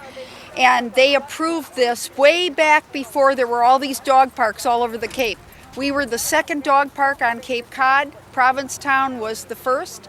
We have about 25,000 plus dogs that visit here every year. We have many, many people that come here that don't live in the town of Falmouth, as well as those who do. I have people that I've talked to that drive here 3 times a week from New Bedford because they love to bring their dog to this park. We're going to be celebrating our 10th anniversary, our 10th birthday on May the 8th. And on that day, we're going to give out our new magnets for cars as to anyone who shows up that day. We will be selling our new merchandise that has our 10th anniversary logo on it. And on that following Monday, we're going to be giving a presentation at the select board meeting, sort of reviewing the improvements that we've made over the last 10 years to this park and all the people that have supported this park to make it a good place to come. We have 150 businesses, we have 150 businesses that have helped us both build and maintain this park. And that says a lot. Now, in addition to all the individual donations, we do not get any money from the town of Falmouth. We have a group of stewards who volunteer every single month, 1 to 2 days a month, to come here and change the bags, make sure that there's mutt mitts, make sure the sidewalks are swept, and make sure that it is safe, that all the poop that's been left behind is picked up. We're very proud of that, but we're proud of it because the people that volunteer are such a diverse group and they are phenomenal in helping us. I probably can't tell you all it means to me with the dog park. The dog has one heck of a time here. And it means a lot. I volunteer because somebody has to do something. It's free. You have to do something. It's not only a great place for the dogs because the dogs get so much out of it, but both the people I support along with ourselves, we've made a community out of the people that come here with their dogs. Milo loves it. It's kind of like a ritual for him now. So we were approached by a young man trying to earn his Eagle Scout designation. He got his Troop 42 together. They came in here and they cleared a cute little trail in the shape of a lollipop. So we call it the Lollipop Trail. And it's just a cute little, 5 or 6 minute walk that a lot of dogs do when they get here just to calm down before they come into play. I have people that come here with no dogs. They come here because the people are so friendly and because they miss having a dog, but they might live somewhere where they can't, or they've had to give one up when they moved into senior housing, and they just want to be around dogs. And as you can see, the camaraderie that happens here is very special, and that is one of the things that I think is a real plus.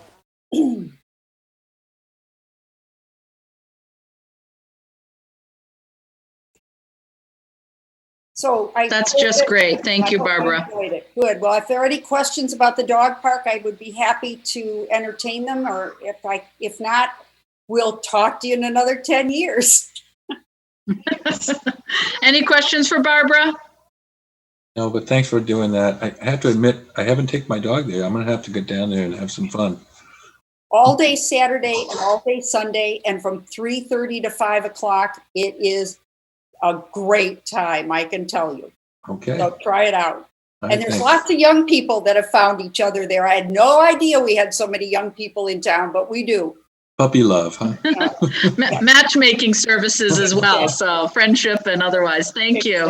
That's wonderful. Thank you, Barbara, and to all the volunteers. It really is such a great spot. And this time of year when you can't have your dogs out on the beach, or when you might not let them, run as much as you would in some open spaces because there are so many folks. That's a great folks are option ticks. for everyone. Yeah, folks are ticks, right? So you Yes. can go to the dog park and they can run and they don't get covered with ticks. That's key. Thank you. All right. Take care. Thank you for your support. To everyone for that. Thank you. Next, we have a report from the Golf Advisory Committee.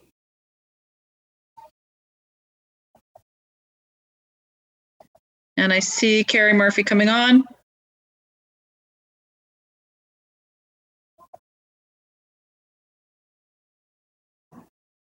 Oh, we've got lots of presenters.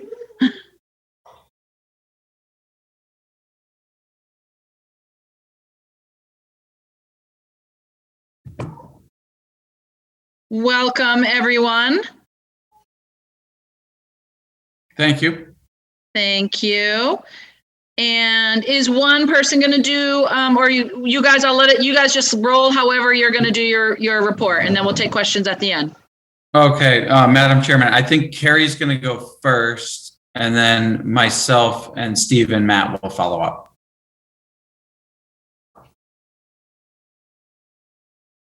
Or Carrie, you're on mute, but Yeah, if you just unmute yourself, Carrie. This There is you new go. to me. There you go. It's a tough act to follow, Barbara Snyder in the dog park, but can you hear me now? Yes. Yes. Okay, thank you. The report tonight is about the great success of Falmouth Country Club, one of the largest public space acquisitions this town has ever seen. We're very proud of our partners out there at Indigo Golf, and we have a great success story to tell. And they will give a presentation.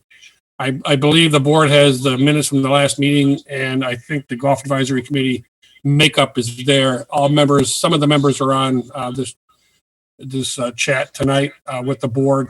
And I want to thank the board for their support. And I want to thank the Recreation Committee, Joe Olenek, who has been a great help in doing what we need to do. And I thank Joe for that. Just on a personal note, I want to thank Doug Jones as a former member of this board that I'm presenting this to this evening. It's a tough job, and I want to thank Doug Jones for his time. I hate to see him go, quite honestly. Thank you, Doug, very much. And I would turn it over to our partners at Indigo Golf, and I would make an invitation to anybody in the community, specifically the board members, to come out and visit the facility. And you'll be very proud and very impressed at what's happened out there. So at this time, I would turn it over to our partners at Indigo Golf, Matt Burgess and his team. Thank you. Okay, thanks, Carrie. And Madam Chairman, can you see my screen? I can. Yep. Okay, excellent. All right, so we're going to be brief. I know you had a big agenda. So just I'll control the board, and I'm going to present a few slides, and then Matt and Steve will wrap up. So perfect. Let me keep it moving here. Okay, so a lot of you might have known us as Billy Casper Golf. We rebranded in June of last year to Indigo Golf Partners, and the reason behind that was really we were looking at the next 20 or 30 years and trying to be inclusive and just thinking about what does that mean for our company and the golf courses that we manage, which are primarily municipal like yours. Golf for everyone is our slogan. And we are just trying to, I guess, take golf to the next century, if you will, and be all inclusive. And you can wear what you want to wear, and you can play at your own pace, and you can enjoy yourself the way you want to enjoy yourself. So we're kind of taking any of the stigma behind golf and kind of putting that in the waste bin and starting new. For those of you that don't know, we've been at Falmouth since 2006, so we've had a pretty good run. Shortly after we rebranded, we actually got purchased. So we were owned by a couple of guys, Pete and Bob. We were a family-run company, and they were getting elderly and wanted to retire. So they had a relationship with Troon, which many of you know, kind of a worldwide leader in golf. And they purchased us on December 31st. So it was a little bit of a shock to the system for everyone involved. But in the last 5 months, we've become more acclimated, and we've joined the Troon family, and we're excited. They have 630 golf courses they're in. You can see a picture of a course they have in Dubai. They're in Cambodia. They're all over the United States, in the Caribbean, in Central America. They're really all over the world. So we're learning from each other. We think it's a positive. All our executives remain intact. Our corporate office remains intact. So really, from a Falmouth perspective, nothing changes on your end. We just have a few more resources to pull from. Talking about COVID, so we've probably exhausted this topic, I'm sure, on other calls. But COVID had a significant impact on our industry. So going back a year ago, or just over a year ago, the sky was falling. We were writing Plan B and Plan C budgets. We were furloughing employees. We were just trying to understand where the bottom might be and how we were going to survive. Falmouth remained open per the government orders and the executive orders.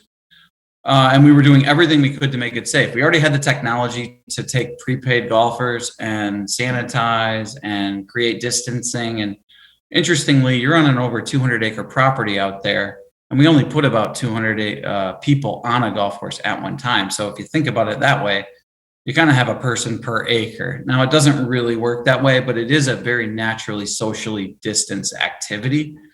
So come around the end of May, the golf industry itself realized, wow, this is not what we thought. Golf is booming. And in fact, golf had the biggest boom in 2020 since they did in the late 90s when Tiger Woods came on the scene. It was frankly the biggest shot in the arm golf's ever had. And you really couldn't find anyone that wasn't having a record year. To put it into perspective, and I know there's a lot of detail on this slide, and I hope you can see it, but this is the 15-year history of Indigo Golf Partners at Falmouth. And the revenues, as you can see, since we started in 2006, really hover around 1.5 million. And they go up and down a little bit with the weather. If we're open in the winter, if we're not, if we get a rainy season. 2018 is kind of a distant memory, but it was a very wet year. That was kind of our low water mark. Kind of been around $1.5 million in revenue, which is good for a public golf course, but not gonna make anybody rich either. 2020 comes around and it blows it out of the water. It's not even close. It's the best year we've ever had by far, not even comparable to anything we've ever seen. And most of your golf operators in the United States saw the same thing. So we go from low 40,000 round counts to 55,000 rounds in a year. I put it on a line graph just because I wanted to emphasize the craziness of how COVID, which we all understand is something we wish that didn't happen, but how it benefited golf in a way that just was never going to be foreseen before it happened, because it's a naturally distanced activity. Outside, you can wear a mask while playing. You don't need to go inside to pay to do anything. And so just as and I can take questions on this slide, I'm happy to go back, but essentially we lease the golf course from the town. And over time, that lease payment has gone up. And because of the town officials that we've worked with, and Peter Johnson Staub, Julian Suzo, we've negotiated a deal with the town that said, well, we're never going to get out of whack with each other. If someone does well, the other one needs to do well. If someone struggles, that burden should be on both. So when Indigo Golf Partners had a record year in 2020, we also paid the town a record amount of money, more money than we'd ever paid, frankly, since we'd been there in 1 year. So the total rent paid to the town of Falmouth last year was $718,000. We're actually forecasting another $600,000 for 2021 as we continue to ride some of a tailwind. So that agreement was struck with the right intentions from both sides. It has been a very long history. I was actually GM at Falmouth a million years ago in 2008 and 2009, and Matt Burgess, who I'll talk to you in a minute, has been there since. So since we've taken over, we've paid the town almost $6 million leasing the facility. 2020 was by far and above, without question, the best year we've ever had. We're already seeing those results. Frankly, we're being a little conservative in our 2021 predictions. So we feel that golf has really received a shot in the arm, that all that stigma behind kind of a declining industry all of a sudden changed overnight. So I'm going to move on, but I'm going to give it up to Matt Burgess, who's your general manager at Falmouth, to take the next few slides, and then we'll finish up with Steve. Thank you, Ryan. Excuse me. First we'll go over some of the capital improvements that the town has helped us with. We have a current contract agreement that we get some new equipment every year for the maintenance facility, which obviously keeps the golf course in the great condition it's been in the last few years. As you can see on this slide, you can see what we received in 2020 for a capital improvement and what we received this year. And this equipment is definitely pivotal in maintaining top-notch conditions that we've been able to, quite frankly, from my feedback from a lot of our guests, have been received as we're probably one of the best conditioned golf courses in the area, even comparing us to some of the private clubs, which we're very proud of. Next slide, Ryan. And then one of the few of the things that we've been able to chip at over the years is obviously when the town bought the golf course, it was in dwindling condition. It's an older facility, and one of the things that I've always wanted to do for years is you come off the 18th green and you play this beautiful golf course, which we've been able to, like I said, get into such pristine condition, and then you look at a cart barn that's literally falling apart. So using staff that's very eager to help, former contractors and different people that are on the payroll working golf carts and stuff. This is just a small example of things we've been able to do just to rehabilitate the cart barn to, look actually very nice as you come off the golf course. And this has only been done, we started it last year, and then this spring we finished the backside of the cart barn, as you can see in the right-hand picture, just to kind of mirror the great conditions of the golf course, and we're getting the facilities to match. Yeah, and just to piggyback on that, the town has been a partner with us. So as we've struck a few agreements since 2006, we have committed capital and the town has committed capital. So we've redone bunkers, we've redone irrigation. That was at the town expense. The town is also helping subsidize some of the equipment. So it's really, as Carrie mentioned in the beginning, just a public-private partnership that's kind of been the model for how this thing has worked so well. Matt, let's go ahead and talk about some community. Yeah. So project. For community, the relations. So last year obviously was a tough year. We were so overrun by just public play, but we were still managed to take care of our local residents. The 9 leagues that continue to play at Falmouth, we were able to cater to them and adhere to COVID restrictions, so they were still able to play. The Falmouth Rec Junior Camp we were still able to run. Granted, it had to be modified due to the COVID restrictions from the state. Participation was down, understandably, but we were able to still run the junior camp. The Falmouth High School boys still had a golf season. We were still able to have an event for the Cape Cod Junior Golf Association, the NAPGA Junior Tour.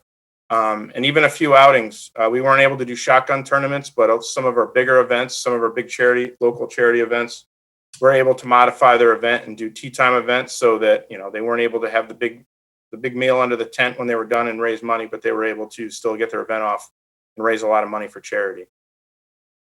Okay, great. Yeah, and Matt, I know in the interest of time, we want to keep it moving here a little bit. So I'm gonna let you briefly just talk about some of the partnerships we've had, and then I'm gonna bring it over to Steve. Yep. So we're going to be doing the world's largest golf outing, a great military charity this year for August 2nd. We have our PGM intern who's already at the club, started August 2nd. Our intern this year comes from Nebraska. We're still an Audubon certified golf course. And then the other ones are just kind of, local groups that we all know and have special attachments to that we still run their events for them. Kids continue to play free as long as they're under 18 with a paid adult.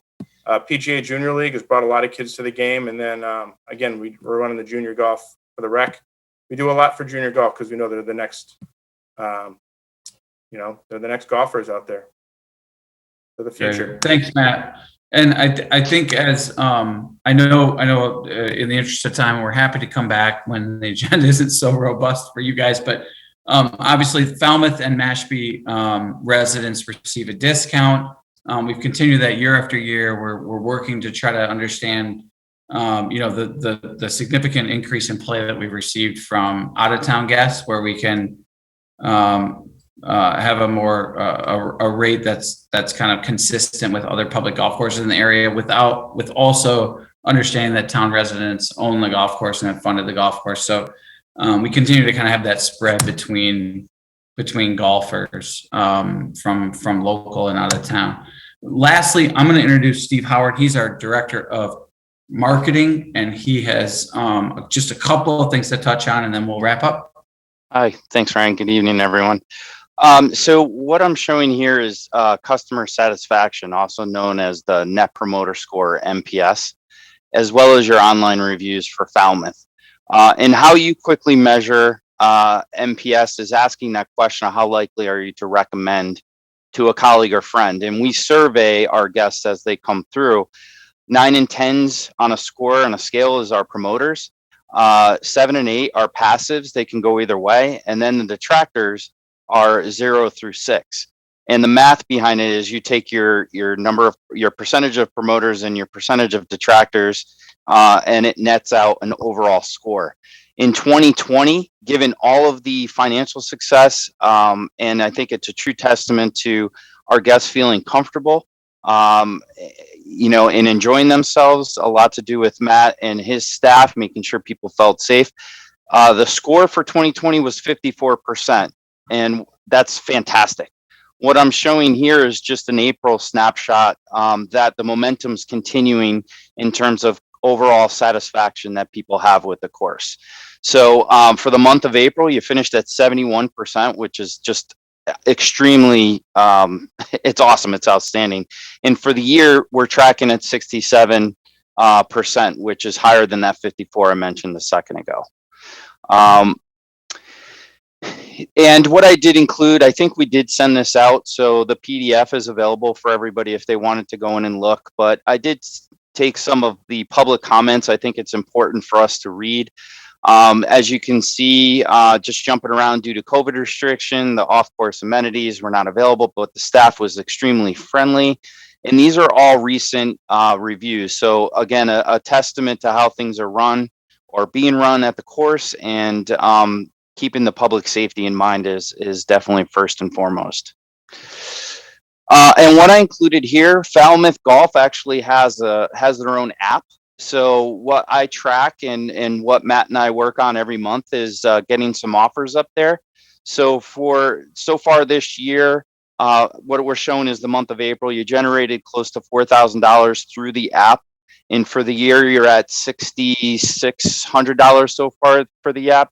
Last year, it generated for the entire year $88,000 through the app. And we actually had over 1,300 new downloads last year. So those are metrics that we, stay very, very close to. You can see on this slide in April alone, you had 95 downloads. So the momentum is carrying over from what we saw in 2020 in regards to this very important channel.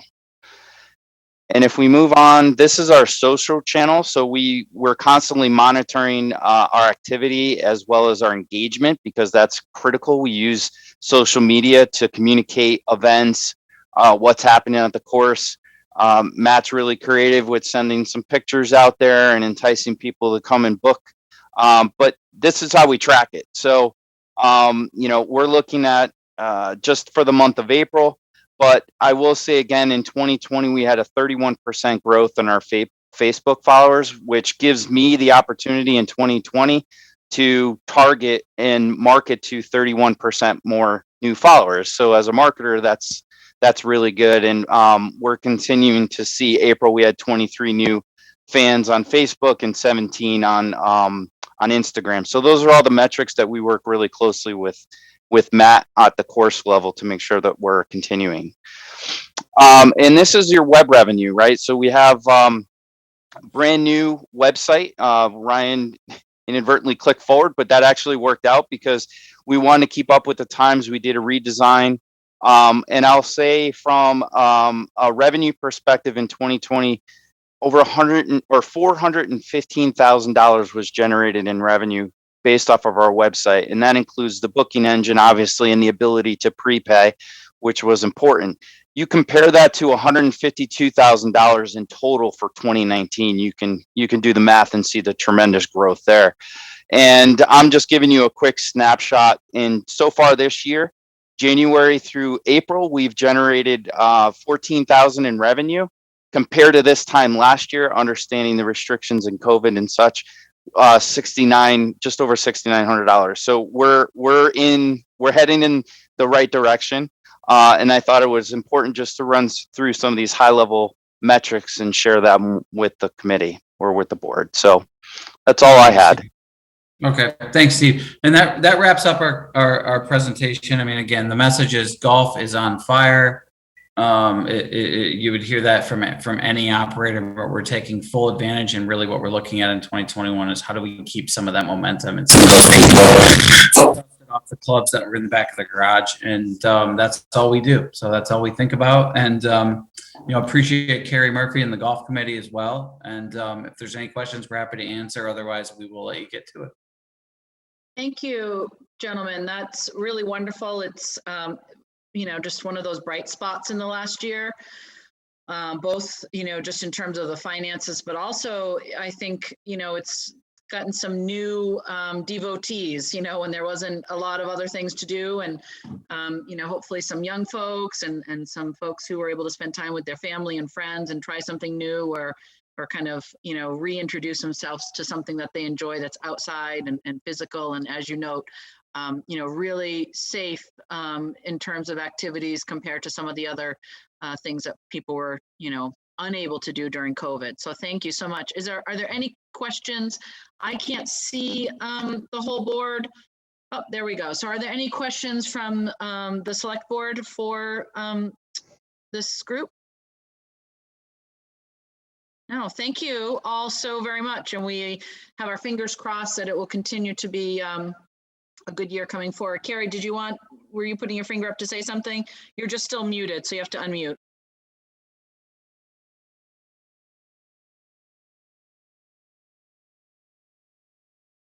If you go down to the bottom of the screen, there'll be that little microphone looking. Oh. There you go. Thank you very much. Thank you much for the tutorial. I just want to say in the fall in September, we plan on having a public session. We typically hold it. Hopefully COVID restrictions will be lifted a little bit so we can have a public session so the public can come. And we'd like to bring the town administrator and everybody out to talk about the course and get some opinions, positive and negative about where we are, what we're doing. So that session will happen in September. And that's part of what we talked about. You let us know and be sure to promote that out just to the public.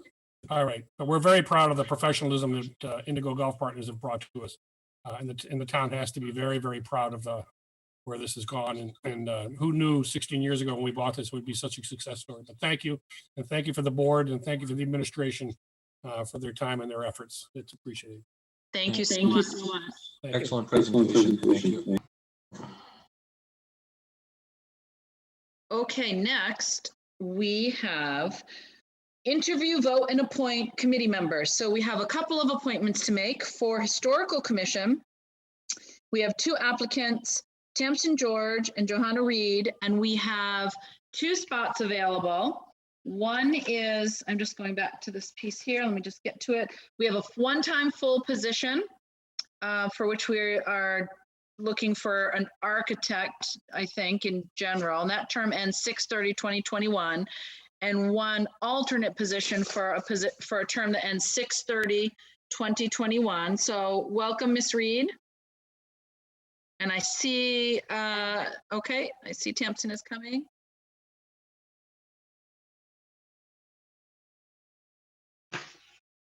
There I am. Hi. Thank you both for being with us. We have your applications in front of us, and they are both very impressive. Why don't I start by asking the board if they have any questions for either one of the applicants, or either of the applicants, excuse me. Doug Jones? Just very briefly to point out, unfortunately, this appointment is until about a month and a half, and you would ideally be asked to come back within the next probably 4 or 5 weeks and do this all over again. Yes, the timing of it is such that this appointment runs out pretty quickly, but you can get your feet wet and then decide if you want to throw your name in for the longer appointment. Any other questions from the board or comments on the applicants? And I'm just taking a look to see if, okay, so yeah, I mean, it's a very short timeline. Any thoughts from this board?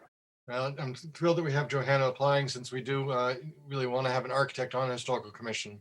But I also am thrilled that we have Tamsin, just because of her past experience in the town and working with us. Given the need for an architect, I would recommend that we appoint Johanna Reed to the full position, term ending June 30th, 2021, and Tamsin George to the alternate position, June 30th, 2021. Anderson, second. I have a motion and a second. Any further discussion? Seeing none, by roll call, Jones? Jones, aye. Patterson? Patterson, aye. Brown? Brown, aye. Taylor? Taylor, aye. English Braga, aye. So thank you, ladies. We actually will see you very shortly in just a month or so. But thank you very much. It's a really important commission that just does so much work to keep Falmouth beautiful and to just, you know, really cherish and take care of so many of our historical assets. So, you know, thrilled to have you both with your, you know, various backgrounds coming to weigh in on some of these issues on behalf of the town. Doug? It does. I do want to bring up one point that the Historical Commission now, maybe the two of you will have to deal with. I'm concerned about a piece of art that's been, a structure that's been put up on Main Street, and I think it's going to come to the Historical Commission. But this is in front of basically in front of Town Hall. It's in the Historic District, and I really think needed to come to the Historic Commission before it went put up. And I guess I'm going off the board, but would even ask that I think it needs to come down before it's been approved. I think for something like that to go up in the Historic District without approval, there's nothing we can do tonight, but I guess as I'm sending you off to the Historic Commission, I'll send you with that request. Great, thank you. So maybe we'll hear back from a recommendation from the Historic Commission as to that piece. Thank you. Sorry, we haven't taken a lot of time to interview you tonight, but we're kind of in a little pressure with a long schedule. Well, but your applications, I mean, here's the thing. Yeah, in all seriousness, when people have thorough applications, it makes the process so much easier. And you both presented really thorough applications, laying out really your qualifications, your interest, and your experience. And that really helps the board when people do that. Yes, so thank you. Does very much. Thank you. Take care. Thank you all very much. Thank you. Okay, next we have a position on the Transportation Management Committee. And this is for a position that also only runs until 6/30/2021. And we have Ted Fitzell.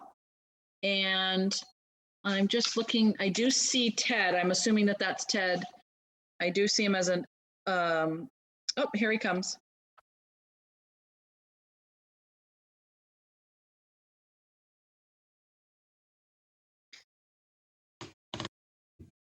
There you are. Hello. Hi, welcome. Thanks for being here. Thanks for having me. We have your application in front of us and certainly have an idea of your long commitment to some of these issues like this. Any questions for Mr. Fitzell about this? This is, of course, a really short appointment, Ted, that you would have to come back before the board because it's a period that ends at the end of June. So it's a little bit over a month. And then you would presumably, if you're still interested after doing that, put your application back in. Okay. Do I have a motion for this applicant? I move approval. Okay. For a period ending 6/30/2021 for Transportation Management Committee. I have a motion and a second. Any further discussion? Seeing none, by roll call, Jones? Jones, aye. Patterson? Patterson, aye. Brown? Brown eye. Taylor? Taylor, aye. English Braga, aye. Thank you. Congratulations. We'll see you again soon. Thank you very much. Thank you for serving. All right, next on our agenda, we have presentation by EDIC and Falmouth Net on the findings of the EDIC broadband study and next steps. So just to give this a little bit of a structure, we are mostly going to hear from EDIC because Falmouth Net is going to come back at another date and give a presentation about their specific kind of proposal. So tonight we're gonna, I think at the end we'll hear maybe 2 minutes from Art or maybe Courtney, but we're mostly gonna hear from EDIC as a summary so that the public has it in front of them. And then we will hear like sort of more in depth from Falmouth Net at another meeting. They know that we've talked about it. And it's just to kind of consolidate tonight's meeting. So welcome. Hi, Courtney. Hi, Doug. Hello. And Mike should be coming on. Hey, Art. I see Mike DiGiano. We just need him to. Here he comes. Welcome. You just need to unmute, Mike, and then you'll be all set. There you go. Okay, I think we're Welcome. good. Go right ahead. All right, so I know we're pressed for time. And thank you, Megan, and thank you, the board, for having us. And initially, we had released this study back in December and was trying to meet with the board, but the board had a lot going on through the spring and special town meeting. But we're again thankful to have this opportunity to present the findings. One logistical question I have. So am I driving the PowerPoint or is somebody on your end doing that? Justin or Thomas, I don't know if you have the PowerPoint and you want to direct it.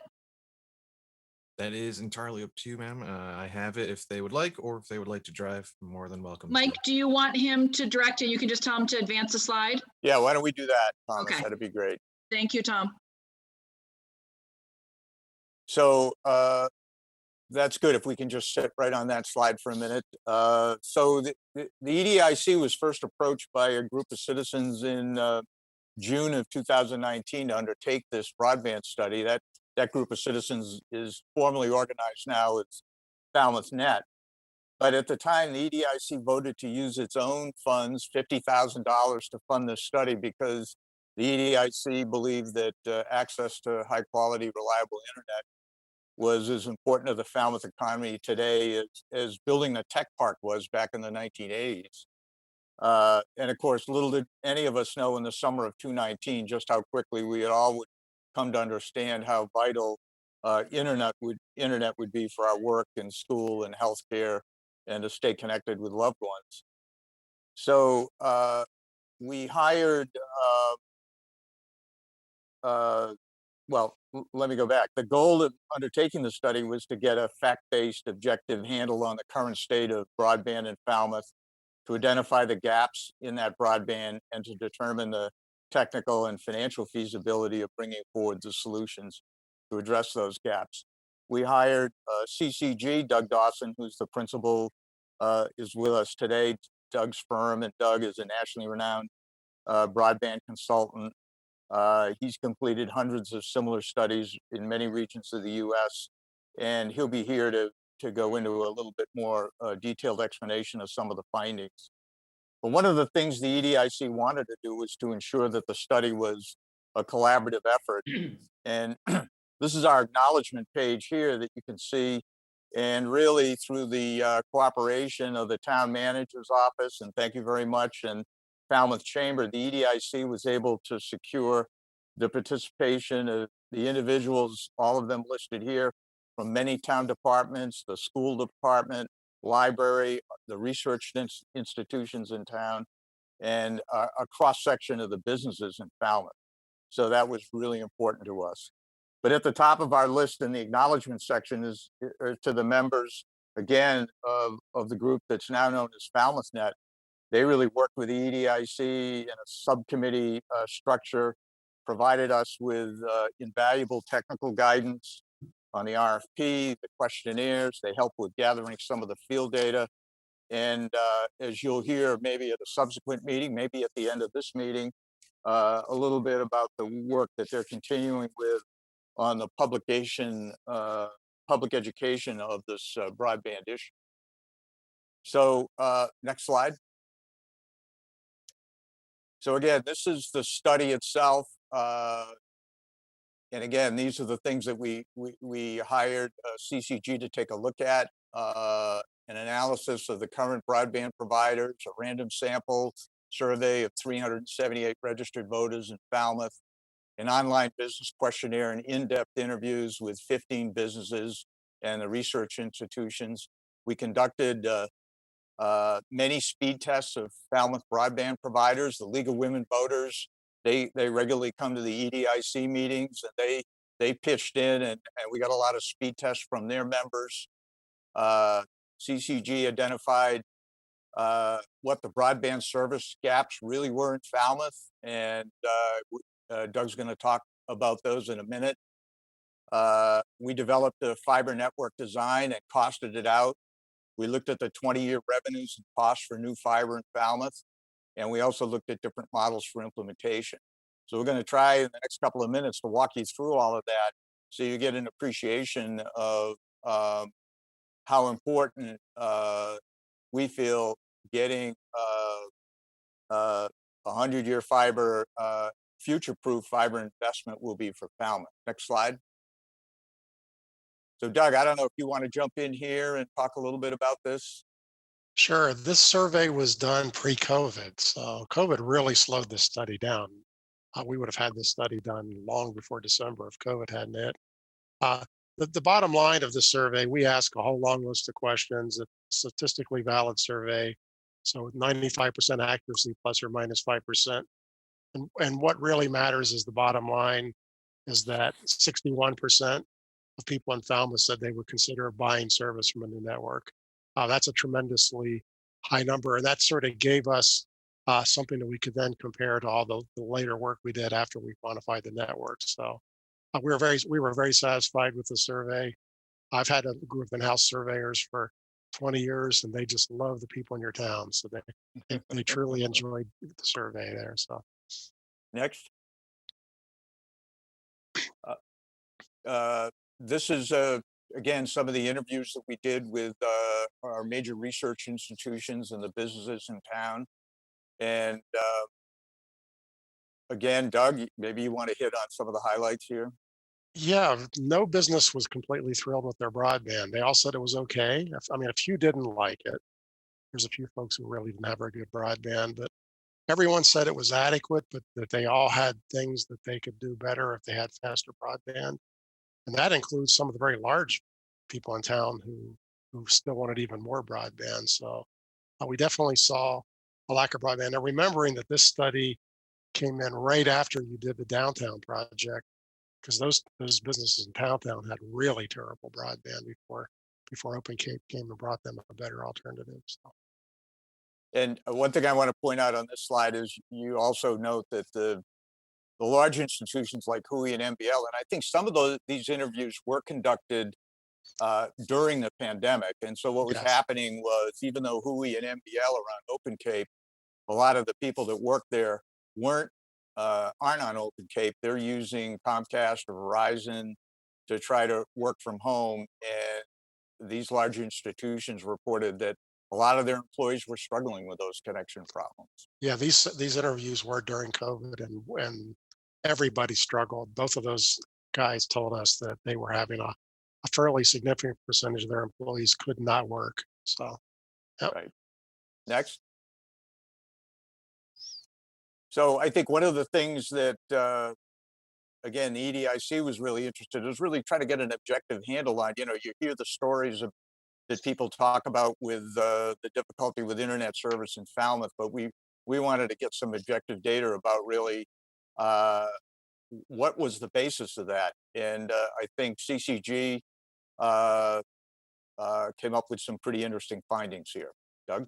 Well, we study all over the country, and we've studied towns where Comcast, where everybody gets more than what they sign up for. They sign up for 100, they're getting 120. Falmouth, what we found was your network underperforms.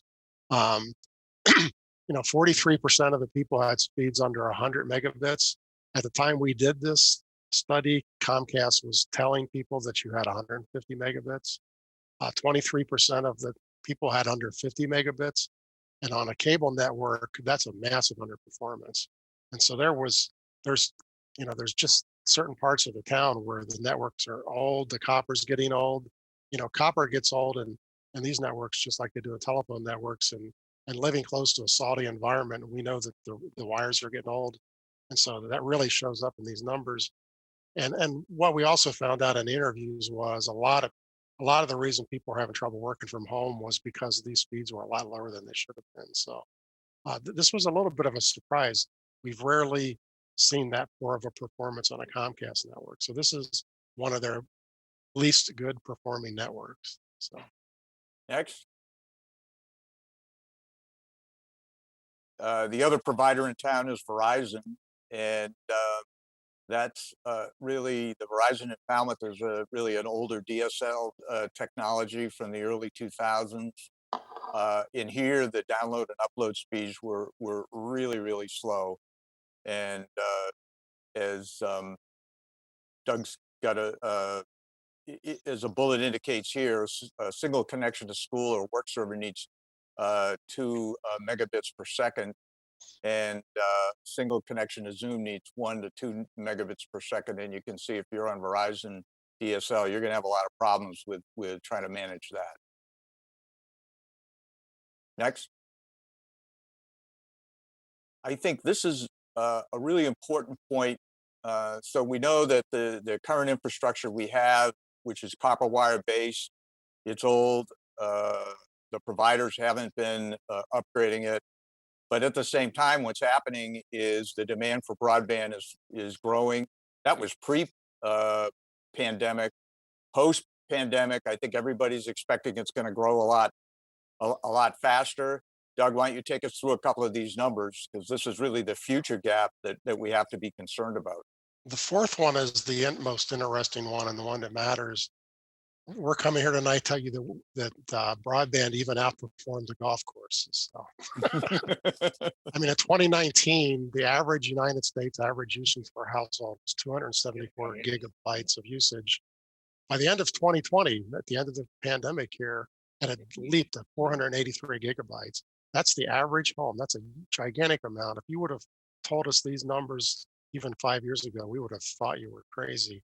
And so what this really means in real life is those networks are getting strained.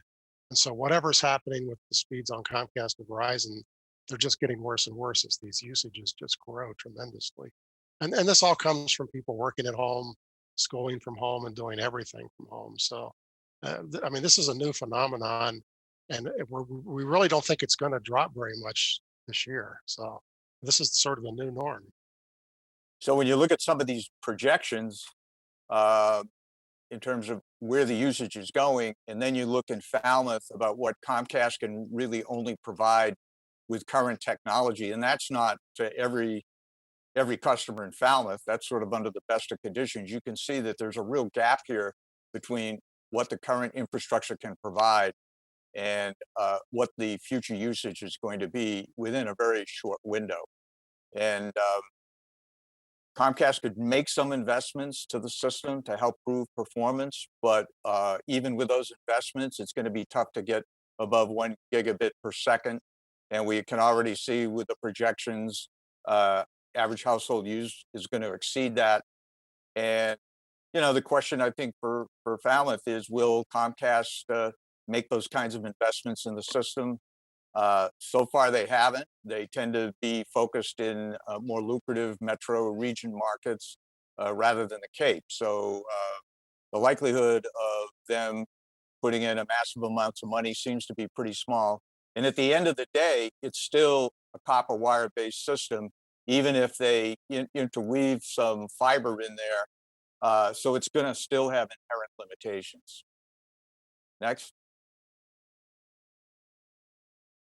So in order to address these gaps, CCG recommended really fiber as a future-proof technology. And the system that they recommended for Falmouth during the time period of our study was 1 gigabit broadband to every home and business today. And the technology is there, but the technology is for that speed to actually it actually has greater capacity with slightly different systems. Doug, maybe you can talk a little bit about what your current recommendation would be for 2021. You know, we're now recommending XGS-PON, which delivers 10 gigabit downstream and 2.5 gigabits upstream. So that's a 10 times improvement. Well, it's about a 4-time improvement in the amount of bandwidth in the system. So this would really future-proof you for decades to come. The reason we're recommending that is the price has dropped on that.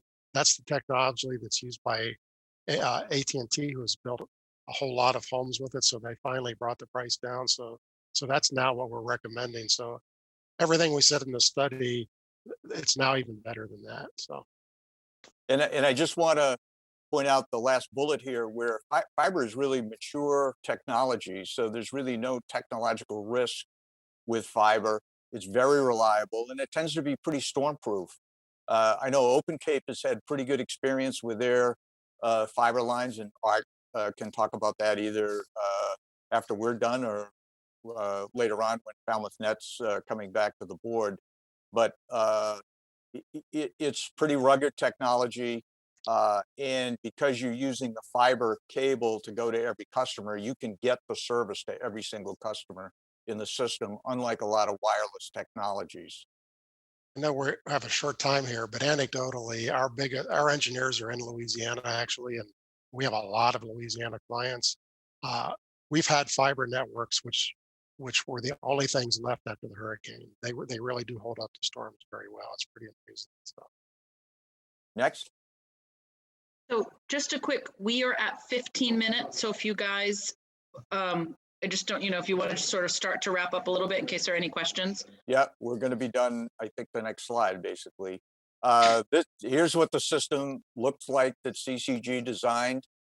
It's got 390 miles of aerial fiber in blue, 70 miles of buried. It would serve 14,000 full-time residents, 7,800 seasonal. And you have the costs here, $54 million plus. Next. We're going to skip these. We wanted to just show here the board but very, very important. We looked at a variety of scenarios on how to get this implemented, whether the town would become the internet service provider, whether the town could attract a private provider to build the whole thing, or a public-private partnership between the town and a private provider. The financial analysis that CCG did showed that all of these scenarios were cash positive over 20 years. with a 50% customer base. And our study was projecting a 61% customer base. So, but there's challenges to this, obviously. Getting together the capital, you know, is a challenge even for private ISPs. Next slide, please. We can just skip that. That's an example of a public-private partnership, which we can go into more detail. Next slide. This is the different type funding sources that we looked at in the financial analysis. Next slide. There's a lot of new funding for fiber now emerging, and this is one of the reasons why we would like the town to take some formal organizational action to work on this project with the EDIC and Falmouth Net. There's a lot of infrastructure money coming down the pike to future-proof broadband for the whole country, in the whole country. Next. So the EDIC has basically provided $50,000 in seed funding to bring better broadband to Falmouth. And, you know, we did this because, you know, town meeting organized the EDIC back in 1981 to undertake projects that would improve the economy of Falmouth. We think, you know, basically upgrading our broadband infrastructure is critical to that. We would love to continue this initiative, but I think we need some help. I mean, again, we've already put in 50,000. We're thinking, we're recommending, we're asking that the select board should really establish a formal working group to include key town staff like we had in the feasibility study, the EDIC, Falmouth Net, members of the Falmouth business community, and that group would undertake a detailed engineering design, identify town roles needed to expedite construction, and possibly to see what financing the town could access through grant funds or you know, bond funds to help pay for some of the system, explore the state federal funding, talk to private ISPs for interest in the Falmouth market, and do some more work on what the implementation models would be for Falmouth. And that's it. Thank you, Mike. So I think it actually something that we will have when Falmouth Net sort of talks about that piece of it, right? So what I would say is, I think it makes sense for when Falmouth Net comes to sort of pick up on those last few, where those last few slides left off. So talking about some of those models, talking about you know, some of the financial pieces of it, and really getting, you know, taking the 10 minutes or so that you're going to have for that presentation to get a little bit more into that detail of what the next ask will be. Just because I know tonight we still have so many more items on this agenda, but I'll just ask quickly if, are there any questions from the board kind of about that piece that Mike and Doug just presented? So sort of the survey feasibility piece of it.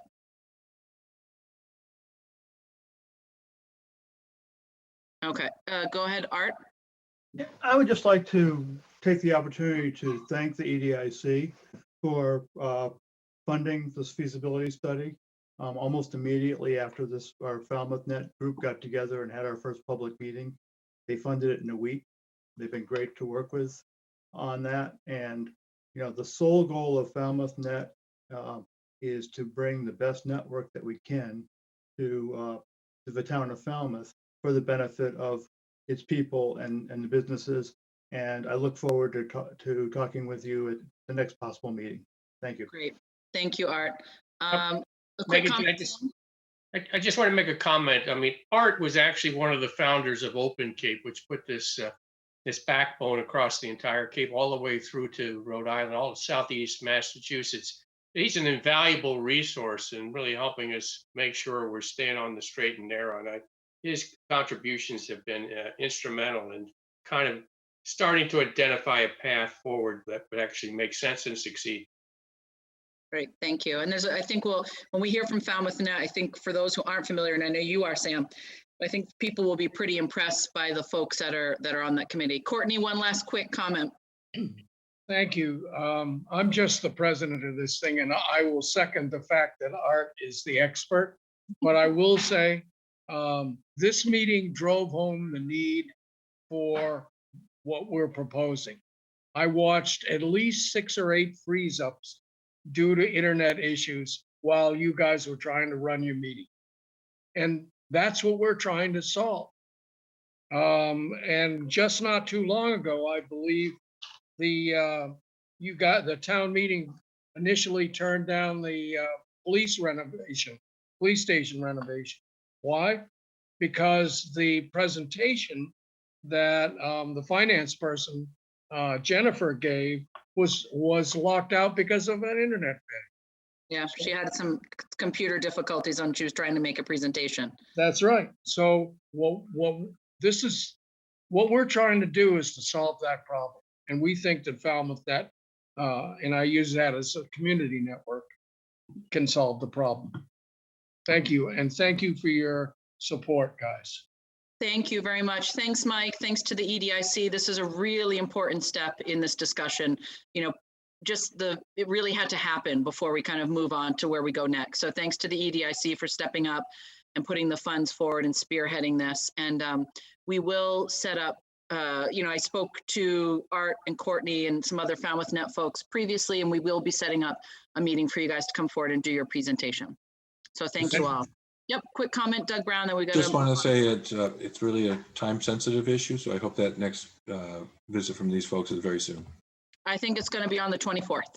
Thank you. Thank you. Thanks, guys. Appreciate it. Thank you. Thank you, Doug. Thank you. Thank you. Okay, next we are going to, I just want to take out of order very quickly.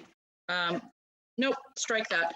We are going to vote to appoint representative of FCTV to the negotiating committee for the cable TV license renewal process and designate members of the cable TV negotiating team as special municipal employees for the purposes of the conflict of interest law.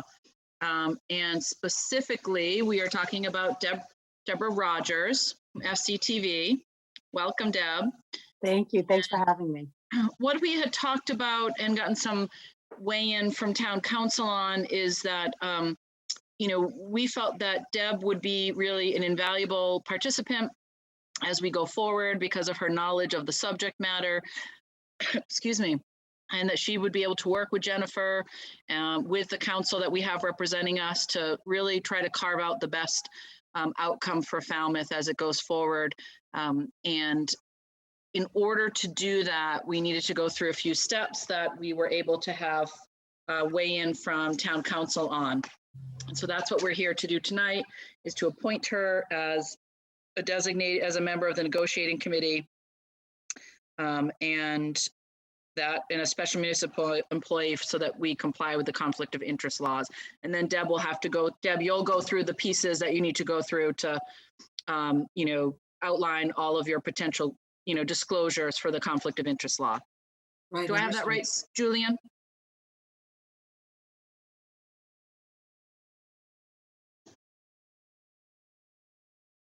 Sorry, that's my understanding as well. Yes, correct. Great. So are there any questions from the board, or can we vote that to go forward?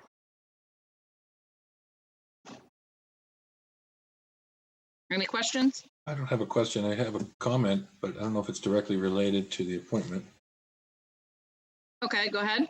I noticed that the parameters for the contract were a 10-year lease, and I hope that can be changed down to 3 or 5 at the most, because the technology is changing, and I don't think it's appropriate to commit ourselves to 10 years with the dwindling cable market that's out there. So I just wanted to throw that out there for future consideration. I think it's a process that generally happens every 10 years is sort of my understanding, the way that it usually goes. But obviously, I think our negotiating team is going to do everything they can within the fairly narrow, pieces that we have any weigh in on to try and get us the best outcome. And Deb certainly, this is her area of expertise, so she'll certainly be able to weigh in on that. Okay, just wanted to plant the And seed. she can pass that on, and Julian and Deb can pass that on to the team. Thank you. Great. So do I have a vote to appoint Deb as a representative to the negotiating committee and to then designate her as a special municipal employee for the purposes of conflict of interest law. So moved. So move. Okay. Patterson. Okay. So Patterson, and then I'll have Doug Brown as a second. Any further discussion? Seeing none, by roll call, please. Patterson, Patterson, aye. Brown, Brown eye. Taylor, Taylor, I. Jones, Jones, aye. English Braga, aye. Thank you. Thanks, Deb, for doing that. Thank you. I look forward to Appreciate working with it. the team. Thank you. Okay. I know we were supposed to go on to our staffing for the fire station issues next, but I'm just wondering, since I know that's going to be a comprehensive discussion, do we see Ed Haddad? I do. I see him in. Can we please bring Ed in first and just do the quick piece about the burial ground so that we can kind of address that, because I know that's about a 5-minute conversation, and that way Ed can go to bed if he so chooses. Thank you. Thank you. Hi, Ed. Welcome. Thank you. all. Thank you. I'm here to talk about, I guess it goes under a few different names. I thought it was the old burial ground, but I'm finding it's the old burying ground. It could sometimes the old town burying ground, and even the first burying ground. I've seen different names in different places. That's what I'm here to talk about. Last August, I got a call from Paul Dreyer. He asked me about what did I know about the old burying ground. Embarrassingly, because of my position, I said, unfortunately, not much, Paul. He said, well, would you like to come down and I'd like to take you through it? And he did. He brought me down to the old burying ground off of Mill Street there. And first of all, the thing that strikes you is just the physical beauty of the location, the sereneness. It's just a spectacular physical location. But then we started walking around, and he started pointing out to me the old gravestones there, and that was what he was trying to prove to me. He says, "Look what's here. This is the history of Falmouth is here." We walked around, we looked at the stones. I sent some pictures down to you of some of the conditions of some of the stones. What we saw was a lot of the stones, if not a majority of the older stones, were in very poor condition, broken, certainly lichen over them. You could barely see the names on them. Some of them were so worn that you couldn't see the names at all, sadly. You don't even know who the graves are. We then went over to the Congregational Church, and we met with John Drury, and he told us a little bit of the history of that site. Before 1700, this was their first meeting house was on this physical site. About 1715, they put their second meeting house on that same location. About the middle of the 1700s, they actually left the site. They put a third meeting house on the town green. And then their fourth one is the location that you see there today, which was built in about 1854 on Main Street there, on Palmer Avenue at Main Street. So he told me the little bit of the history of that. Now, I've done some research, and I found out that there's about 750 historic stones, give or take, in that cemetery. There's some modern ones there, but there's 750 historic ones. The oldest one being from about 1705. That was actually, the name is Desire Born, and buried in 1705. There are 56 soldiers from the American Revolution there, 3 from the Civil War, and 24 from the War of 1812. So this is really a hallowed grounds, to speak, not just because it's a cemetery, but it's really a spectacular. A lot of war veterans there. I don't know who's putting there. There was a lot of flags on a lot of these gravestones there. I don't know who does that, to be honest with you. I know it's mowed by, I think, DPW, but the maintenance of these stones is really what I'm here to talk about. So what I'm here to ask you to consider is for the select board to set up an ad hoc advisory committee, very similar to what you did for the poorhouse. So this board would get together, put together a restoration plan, do some investigation, what needs to be done. Maybe an initial study would be their first plan, and plus a history, a history of the location that people could use. I know there's a lot of stuff out there, but let them do the legwork. The CPC has been giving hundreds of thousands of dollars in the past for cemetery restoration, so this is something they will support. This is not something new. The town is not going to do it. We know that. So I think the best course of action right now is to let that independent group do the research, do the legwork, and put together a plan that they can bring to you. The historical commission certainly will work with them. We can act as their advisor if you'd like, whatever you think is the best way to structure this and organize it. But I think we need to do something as a town. Thank you, Ed. Really appreciate it. And what I would say is what we can do as a board is we've heard Ed's ask, and then we would put it on as an agenda item to kind of vote it with maybe, Ed, if you wanted to perhaps suggest in an email kind of what the charge of that group would be, and we could use that, just maybe not more than 5 things that we'd be asking of that group. And then if you send that to you can send that to me if you want to. Yeah. And we can try to work that up as something that the board can vote on at an upcoming meeting. Great. And Doug Jones, did you have your hand up? Just one very quick trivial thing. One power of the board is to actually allow people to be buried there. It's one of the only ways you can get buried there is with permission from the select board. Wow, I didn't know that. I thought it was sort of all filled up, but that's right near my law office. So I was actually surprised how much open space there is there. It's not well used. Probably the latest graves were probably from the 1980s. So it's not that, again, not well known. I'm just going to take one last second and read. There's a plaque out in the front, and it's called its first burying ground. At the front, the right of this entrance was the farm of Johann Hatch, the settler. At the left was the meeting house lot and training field with the burying ground in the rear. On this lot, 2 meeting houses were built, the first before 1700, the second in 1715. In 1747, the proprietors ordered the meeting house lot to be sold, and in 1749 laid out a new meeting house lot and training ground on the village green. This tablet was placed here by the town of Falmouth in 1930. That's great. Thank you, Ed. We really appreciate it. So if you get that to me, we can bring that up at an upcoming meeting and see how the board votes. If you want to make some suggestions, just sort of the scope of the work. And I'll try to put maybe a little mission statement together and for you to consider as well. That'd be great. Thank you. Thank you. Thanks, Ed. Take care. Thanks. Okay, next we will go back to the agenda in order and take a look at, what we know is a big issue, but getting an update and discussion of fire department staffing and staffing matters.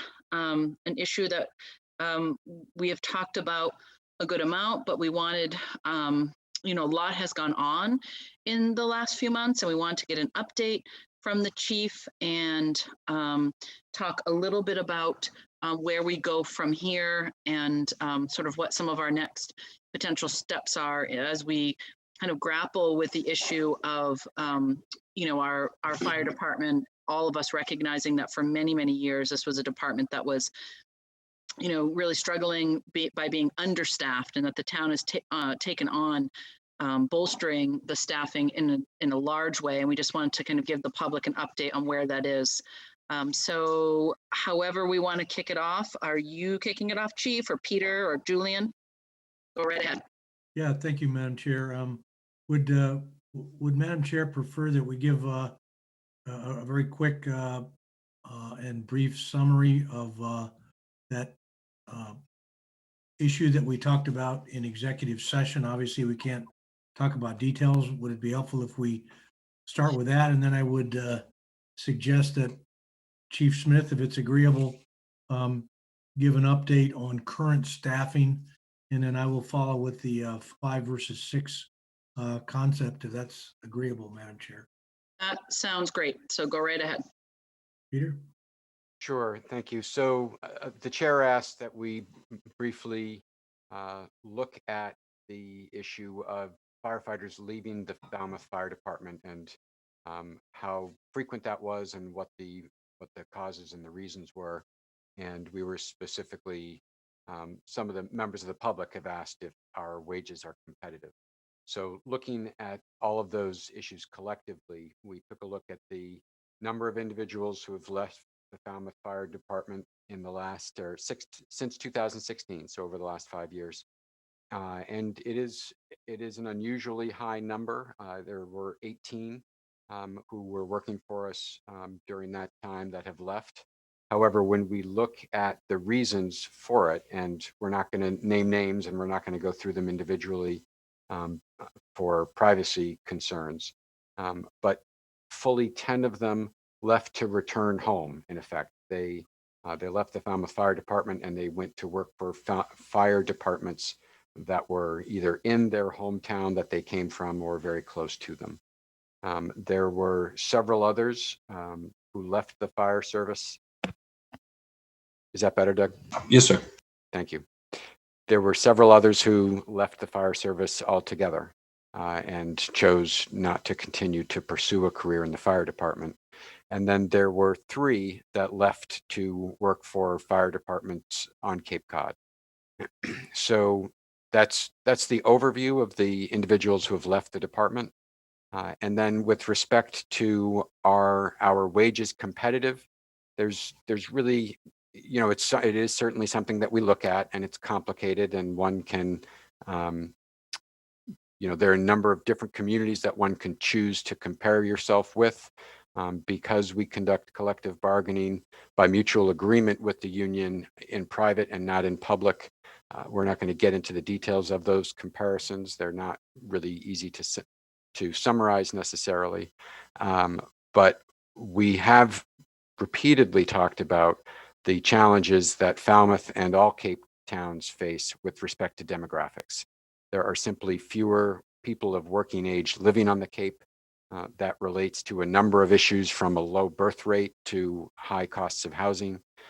So certainly that is a challenge, and there are pressures on pay rates as a result of that. We have, however, pressures on the other end, of course, to keep our taxes, our tax burden limited so that we can all continue to afford to live here. So that's a challenge that we continue to assess and to address to the best that we can.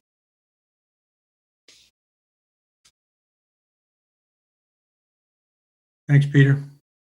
Madam Chair, if it's agreeable, I'll have Chief Smith give an update on current staffing issues. And I know it's a matter that people have been quite concerned about, and that I want to thank Chief Smith and Administrative Assistant Kim and all the other folks in the command staff working with them for their extraordinary work in moving forward to this point. So, Chief, it's all yours. Sure. Thank you all.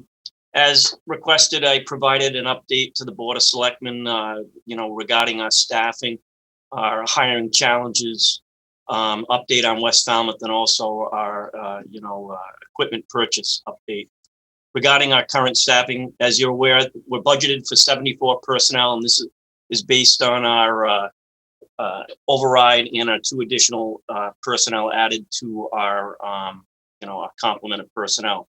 Of the 74 personnel that we're budgeted for, at least 17 personnel are not yet available for staffing. In addition to that, we have personnel that are out on long-term or short-term injury leave.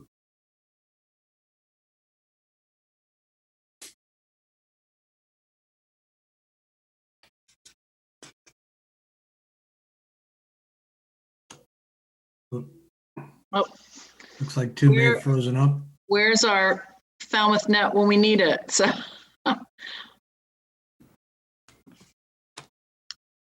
So the chief has frozen up for a minute. Maybe you could, Peter, could you just send him a message in chat in case he can see it? It's hard to know if he knows. So let me just summarize while we're waiting for the chief to come back.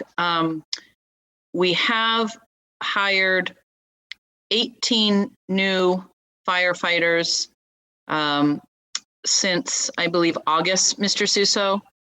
Yes, approximately since August. So that doesn't mean that those 18 people are ready to go to work tomorrow. They obviously have to go through the process. Some, they're at various stages of that process. Some that will still need to go through the academy, others that are going to be coming on board and ready for shifts over the next coming month. I think that the chief, when he updated us, said that there'd be, if things go well, maybe around 6 more in the next month or so, between new hires coming and being able to actually be ready to take shifts, as well as maybe some individuals who are out on leave or maybe on military service. So between May and June, about 6 more, 6 or so coming back on board, but that there aren't any open positions. We have in fact filled those positions with making offers to applicants. And then obviously that process over the coming months will roll out, and hopefully if all of those applicants are successful making their way through the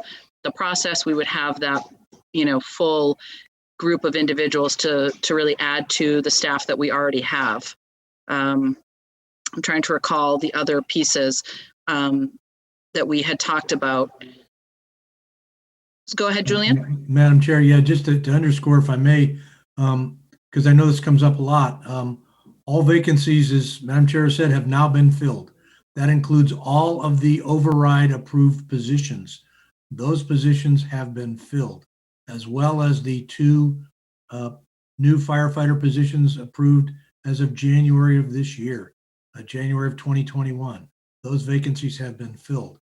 But as Madam Chair has mentioned, those individuals do not become available for shift staffing immediately. There are many, many more steps. This is a civil service process, but the filling of those vacancies has been a goal all along. We've been working on it steadfastly. And individuals will hopefully recall that prior to the vote on the override, one of the items that we stated clearly in working with the Finance Committee and public releases is that once this is approved, it takes approximately between 12 and 18 months for vacancies to be filled and to become available for shift staffing. And of course, that is a non-pandemic number. So the pandemic has unfortunately slowed down this process by 3 to 6 months. And I know that's part of what Chief Smith is going to be talking about in terms of filling these vacancies. So what has been represented has indeed occurred in terms of filling the vacancies. And I'll defer to Chief Smith to comment on that further in terms of the ultimate timetable being the end of this calendar year or early in January. Chief, sorry, go right ahead. Thanks, Chief. We lost you pretty early in. So we had just said that we filled all 18 spots, that there are no vacancies, and that people will onboard at sort of staggered time periods, depending on where they're at in the process. Right. I'm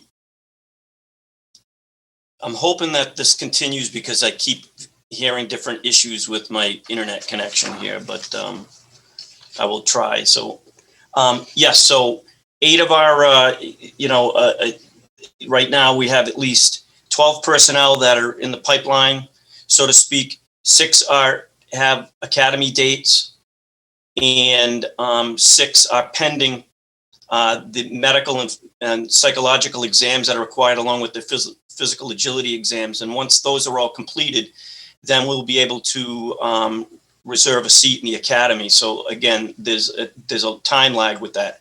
I have contacted the academy, and the academy is going to be increasing their class sizes as the governor's orders continue to improve, as far as some of these reductions over the next several weeks. So there is going to be that increase, and we hope that'll be beneficial to us.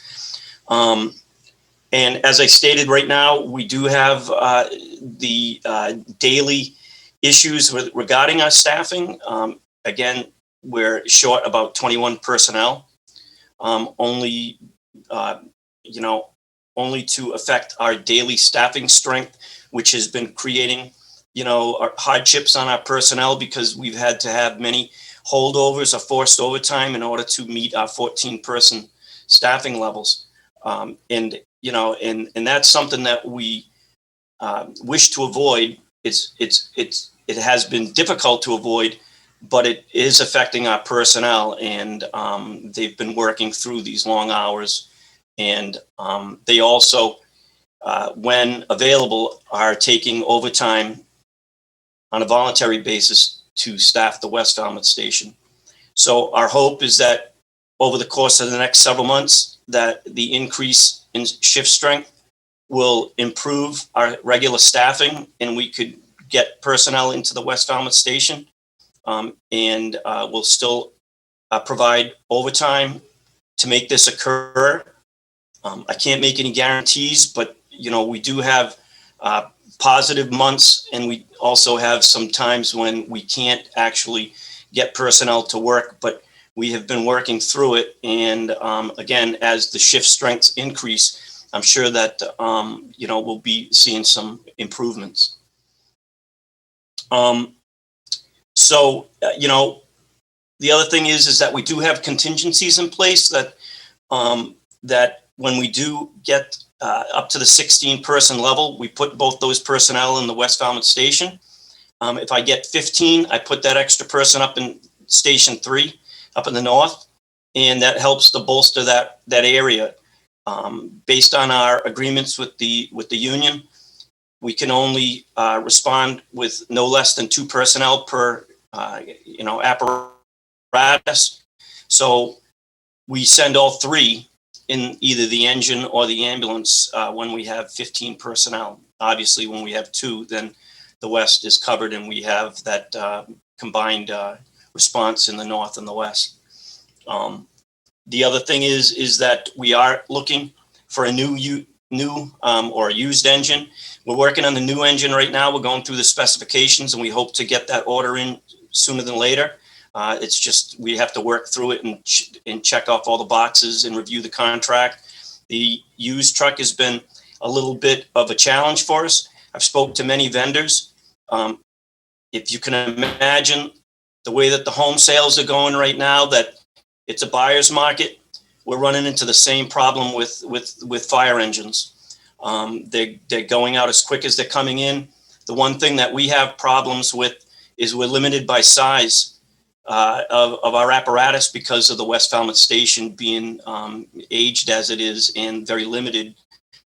But we're working with some of the vendors and our primary vendor, and I'm also working to try and see if maybe I can get us some assistance to reduce the use of that engine by having the use of an engine from another town when needed.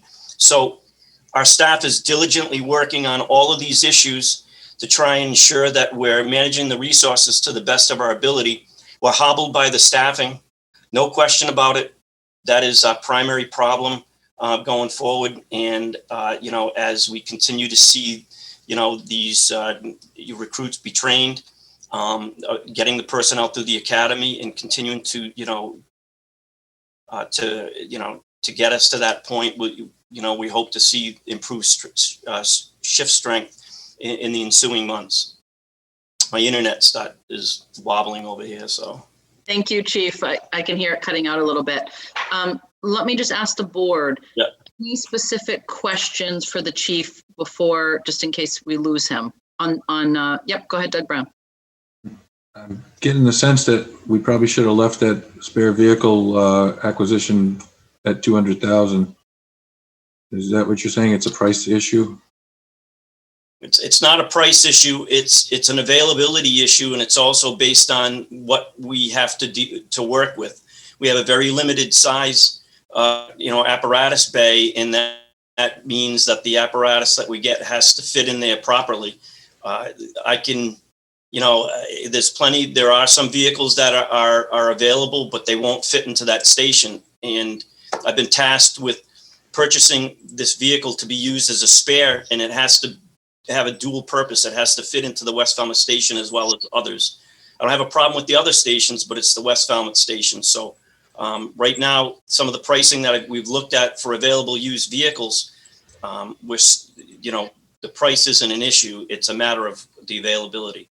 So, and I was speaking to a couple of different vendors today, and their inventories are very low, and we're doing our due diligence to find something that's appropriate for the town.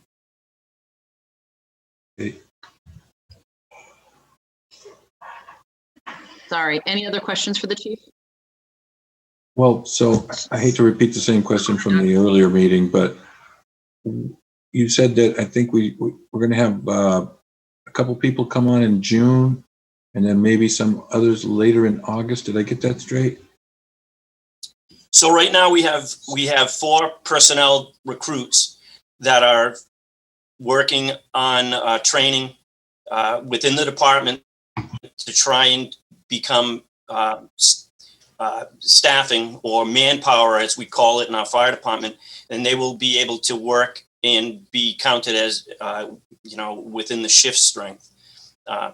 We have an additional firefighter that just graduated from the fire academy. He started his second week of orientation today. We were actually able to get 1 week out of the way during a break with the academy a few weeks ago. So we're ahead by a week with that individual. And he too has to do his on-the-job training in order to be counted as shift strength. So that'll give us 5 personnel, and we hope to have that by June. The latest, it would be the end of June. Thereafter, we have 6 that are going to be going to the fire academy in July, and then the other 6 we have to wait for all their exams to get taken care of before we can actually request a seat in the academy. So the other part of it is the firefighter that's on military leave should be coming back at the end of June as well. And one of the injury leave, personnel is short term, and I hope to hear an update from him at the end of the month. So that should provide us with, again, increased shift strength. And so the fire academy, how long does that run? It runs 10 weeks. 10 weeks. Okay. And so I guess we're talking about, are we into the 5 or 6 station concept now, or is that? Not yet. I just want to see if there are any other kind of general staffing questions. Okay. For the chief. So, just before we switch over, I want people, we hear the frustration. We all live in this community. We feel the same frustration. The chief and his staff, many of them are right here in this community, and they all share the same concerns about, if there's a medical emergency or a fire, we all want the department to come to us as soon as they can. But I just want to, we can kind of look back and focus on all the deficiencies, but I think, more productive and problem solving is to really try to look at where we are right now, what we're trying to do, and plotting a plan as we go forward. And that's the point of this meeting tonight, is to start to talk about sort of a larger, we've talked about it in pieces, and the feeling that we're getting from the public is that we haven't done a good job conveying that conversation in a really holistic way, because some of the things that we have kind of talked about over time about, potential facility upgrades, issues with staffing, from the emails and communications we've gotten, clearly that hasn't been conveyed openly and in a kind of consolidated way to the public. And so that's the point of tonight's meetings, for this board to really have that conversation where we start to put, all the issues, make sure we're covering them all, and talking about what the plans are going forward. And so the first piece is to really update, as the chief just did, where we are with staffing, which has been really one of the biggest challenges. And to note that, within COVID, with all the concerns people have about whether or not we have, competitive pay, it says something that we've been able to hire 18 individuals during a pandemic when that was a real challenge. And so hopefully those folks will go forward, and the chief will obviously update us as that's going, as people are coming on board. The second piece, which is where Doug was just leading, is to talk a little bit about this idea of, what's the right model for the community? Is it 6 stations? Is it 5 stations? Is it 6 for a while and then 5 when we build a new consolidated? These are all, options that are out there. Ultimately, it's a policy question. So it is a decision of the board, but at the end of the day, it's a money question. So it's a decision of town meeting and the community. And so we really wanted to make sure we take the steps so that people feel the conversation is had, they have the information, and ultimately, whatever the decision is when it comes before town meeting and then the town, that we have that we've gone through that process. And so that was really the goal for tonight. So Mr. Suso, if you want to kind of talk about that first introduction. Oh, go ahead, Doug. I was just going to say, at what point do you think we should read these comments from these letters? What I was going to say is, why don't we read them at the end Okay. into the record in just a consolidated way? And that way they're all at one point in time, if that's okay with you. Yep, that's fine. Okay. So Mr. Suso, do you want to just sort of start the conversation of the 5 versus 6, just kind of in the context of where we are? Certainly happy to do so. Madam Chair, I just wanted to confirm both Chief Smith's summary of staffing and equipment update, as well as what I'm about to go through in summary form. Review of concepts of a number of fire stations is in the board packet and has been released publicly as part of that packet today. So what we're going through is certainly a matter of public record and will be available for anyone that would have questions on the narrative that we're presenting today. First, in the summary for me on 5 versus 6 stations, there's been some dialogue, as we know, regarding this concept of equipping an existing number of Falmouth stations versus a suggestion about an expansion, and whether that should occur with the location and operation of a 6th fire station. And just background in furtherance of the dialogue in terms of the approach that, at least to date, I have been taking as town manager, is based upon the board's recent 5-year strategic plan and action taken in there, and also the recommendation in the McGrath Consulting Report. Again, both the 5-year strategic plan and the McGrath Consulting Report are posted on the town website and have been for a considerable period of time. And both those have sections dealing with fire stations. Also, the board I want to confirm, the board may well determine to proceed in a further expanded direction as opposed to what has been discussed to date. And as town manager, I'll certainly be implementing the board's voted direction on this important matter. Now the analysis of options. First, just going sequentially, a 5 fire station model. The town's current annual appropriations budget from the fire department includes funding such that when fully staffed, and that's what Chief Smith has just been discussing, all vacancies have now been filled.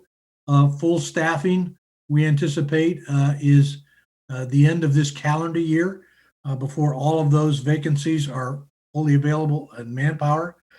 And it's conceivable that those might slip a bit into the month of January 2022, but that is what's anticipated with those additional positions becoming available over the next several months incrementally, as has been talked about. So over time, this situation is going to continue to improve, as we had said all along. And I again want to thank the chief and his colleagues for pursuing that as aggressively as they have. And as Madam Chair noted, it's quite remarkable what has been able to be accomplished during the pandemic with 18 vacancies filled. The new Sandwich Road Fire Station, subject to voted debt exclusion at the May 2022 ballot, we've talked about that, would be constructed within approximately 24 months following the award of contract. Again, this is a plan that could be considered among certainly others for either a 5 or a 6 fire station model. The 5 model first.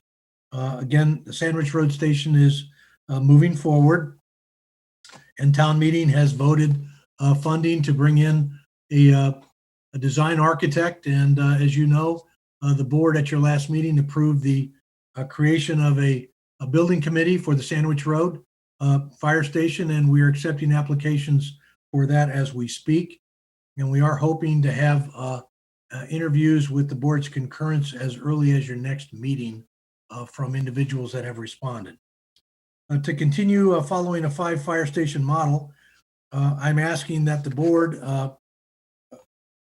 give some consideration to allowing me to work with Chief Smith in moving forward to secure an appropriate property for conceivably siting a new Northwest Fire Station, which would represent a merger potentially, again, subject to the board's determination, of both the North and the existing West Falmouth Fire Station. As we know, the West Falmouth Fire Station is well beyond its useful operating life. We continue to operate from that station as best we can. The North Fire Station, as has been confirmed as well, is nearing the end of its useful life, but it continues to be better situated and better equipped than the West Falmouth Fire Station in the short run. The limited potential available sites for a proposed Northwest Station were suggested by the recently concluded Citizens Advisory Committee. An option to purchase would be pursued and brought to the Select Board for consideration, discussion, potentially approval, and ultimately to the Finance Committee and Town Meeting for consideration for funding at the year's earliest reasonable time if the board determines that you want to proceed in that direction. While construction is underway for the new Sandwich Road Station, funding for the design and construction of a new Northwest Station would be requested of Town Meeting. This would act to minimize the transition time between the completion and operation of the new Sandwich Road Station and the availability of the proposed new Northwest Station. During this limited transition time, temporary one-time funding would be required once again to continue to staff the West Falmouth Station. And that would be part of this concept, would you choose to go forward. A debt exclusion for a proposed new Northwest Station we have determined could be placed on the May 2025 municipal ballot.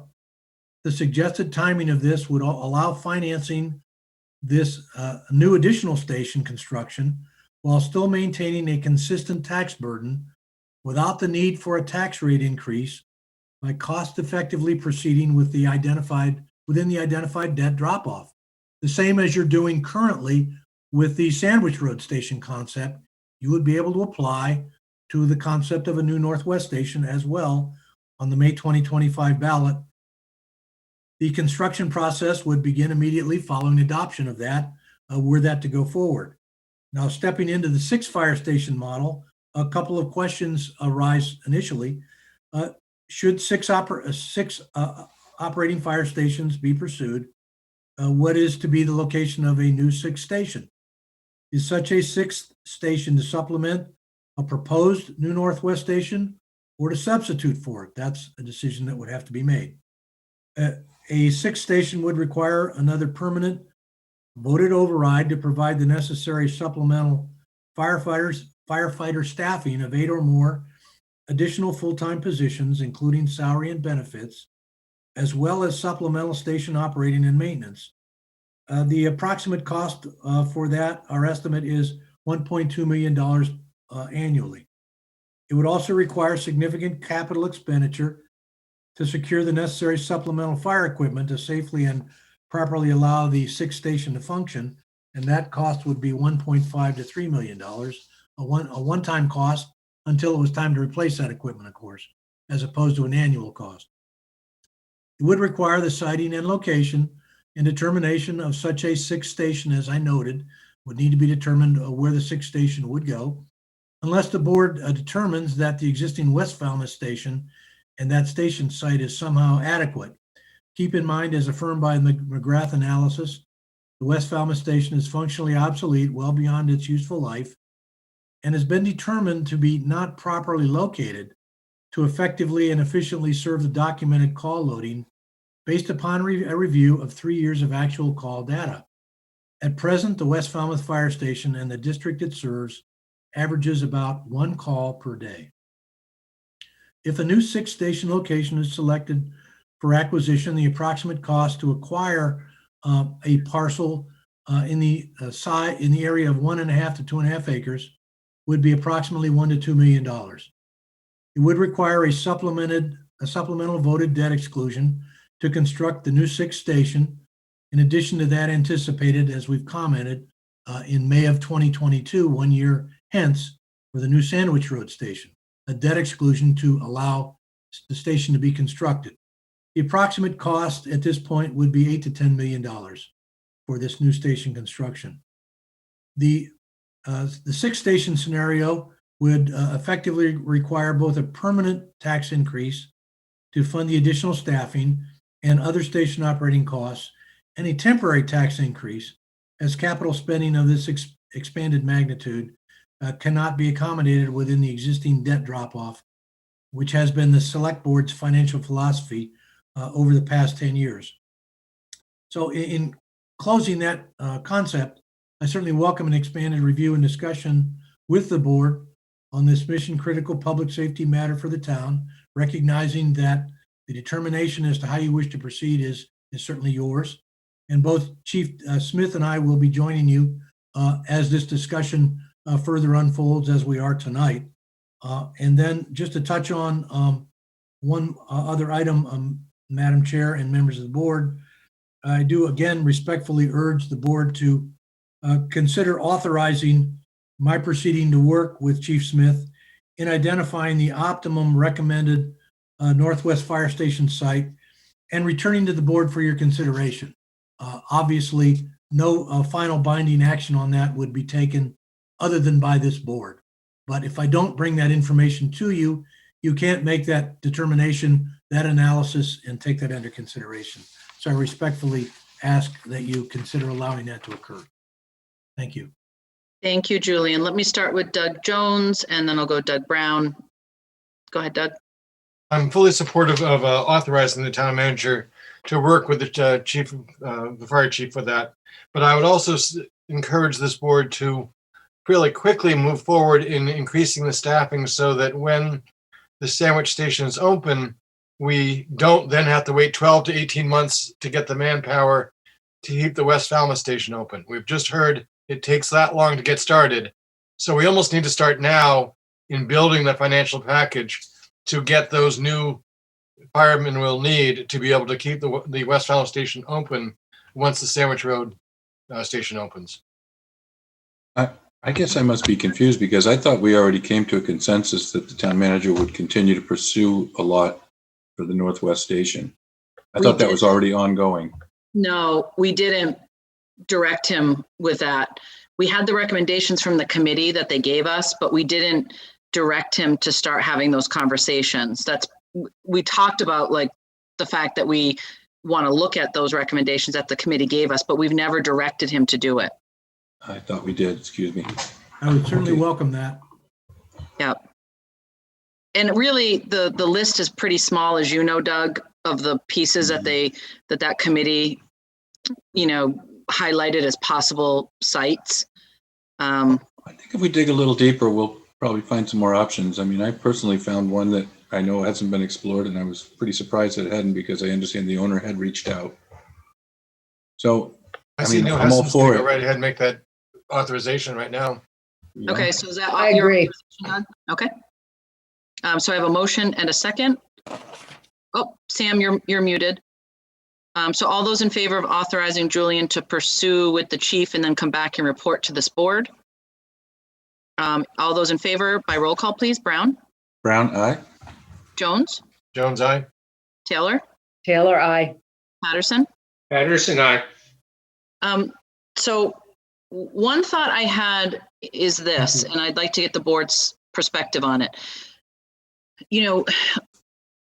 I think that we've had a lot of good luck in having citizen committees dig deep on issues and make recommendations to us.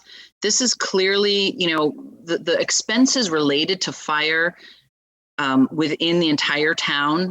We've heard a lot from folks from West Falmouth, but this really is a system-wide question. I mean, at the end of the day, everybody's going to pay the tax bill for this, whatever models we go with, and whether we're talking about just more staffing, new facilities.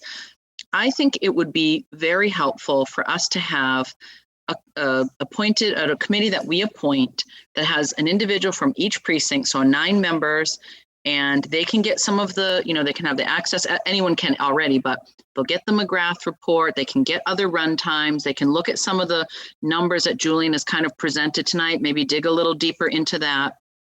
Obviously have a sense of what property acquisition might be, and come back and, give us some feedback about 5 versus 6, about 6 and, how those models might work. I think this is, something where we have to have some community input and community buy-in, because at the end of the day, whatever we choose is going to have a pretty big price tag associated with it. And I feel the time to get community input is before you create the plan, not after, when everybody says, well, where was the time for us to be able to weigh in? And so, I think doing that pretty quickly, we don't need to come up with the charge, obviously, tonight if the board decides to go in that direction. But one of the pieces can be looking at the staffing, as Doug Jones is talking about. Where do we need to be for staffing when Hatchville opens in order to continue to staff West Falmouth in an interim? Taking a look at the timeline and making a presentation. I personally just think that would be a helpful, deep dive for us. Doug? I see that as a great long-term goal, but I guess I would charge this board tonight to ask the town manager and the finance director to come up with a plan that ensures we have the staffing required to keep West Falmouth open when Sandwich Road opens. And we need to start that process now, not do any research, just say, we know we need to do that. How can we do it? What do we need to do financially to make that doable? I agree with Doug. I think that's the prudent way to go. I think we all, if I could, I think we all thought that when we get the McGrath's report, we expected to find a good suggestion for a Northwest combination. That was the whole point of that study. And it came back and said, oh, heads up, you got a bigger problem in Hatchville, which we should have known anyway. We did. But yeah, okay. Well, so now the new idea is to build in Hatchville and just close West Falmouth, and I just don't agree with that concept. And I understand that if you're limited to a 5-station model, that's the logical explanation. If you feel like that's what you're going to limit yourself to. And if a 5-station model is the ultimate perfect model for Falmouth, then we should move toward that, but at the same time, not at the expense of just closing a station arbitrarily because we're going to build one in Hatchville. So I feel like we do need this long-term discussion, but as Mr. Jones said, for now, until we get that Northwest coming into play, we need to operate all of our stations that exist now until we have a better rate replacement. So I think Mr. Jones hit it right on the head. Anything else from the board? And I guess I just reiterate what Julian has said is, and let's move as quickly as we can to get the Northwest station built. And that we do see the manning the West Falmouth as an interim until that is done. Right. Exactly. And I just to be clear, I think I understand that there is a concern, and it's appropriate, between, manning it at the start of shift automatically and manning it through overtime, which has been problematic. But I just want to be clear that nobody has suggested that we just close West Falmouth. I think the choices tonight are continuing to man it with overtime, staff it with overtime, or building it in, as Doug Jones is saying, building in the budget to staff it, having enough people to staff it automatically. There has never been, I haven't heard, aside from, I know everyone's going to point to the meeting where previous Chief Small said, come July 1, West Falmouth is closed.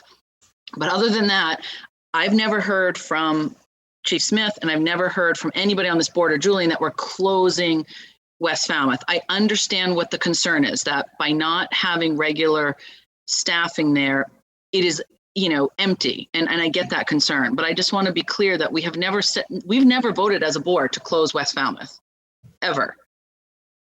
The one downside to my suggestion, however, is you may have more staff than we need when we go from the 6-station model back down to a 5-1. And that maybe we have to wait for some retirements or something, but you may to actually man West Falmouth for a while until the new one's built. You may have more people than you need for a while.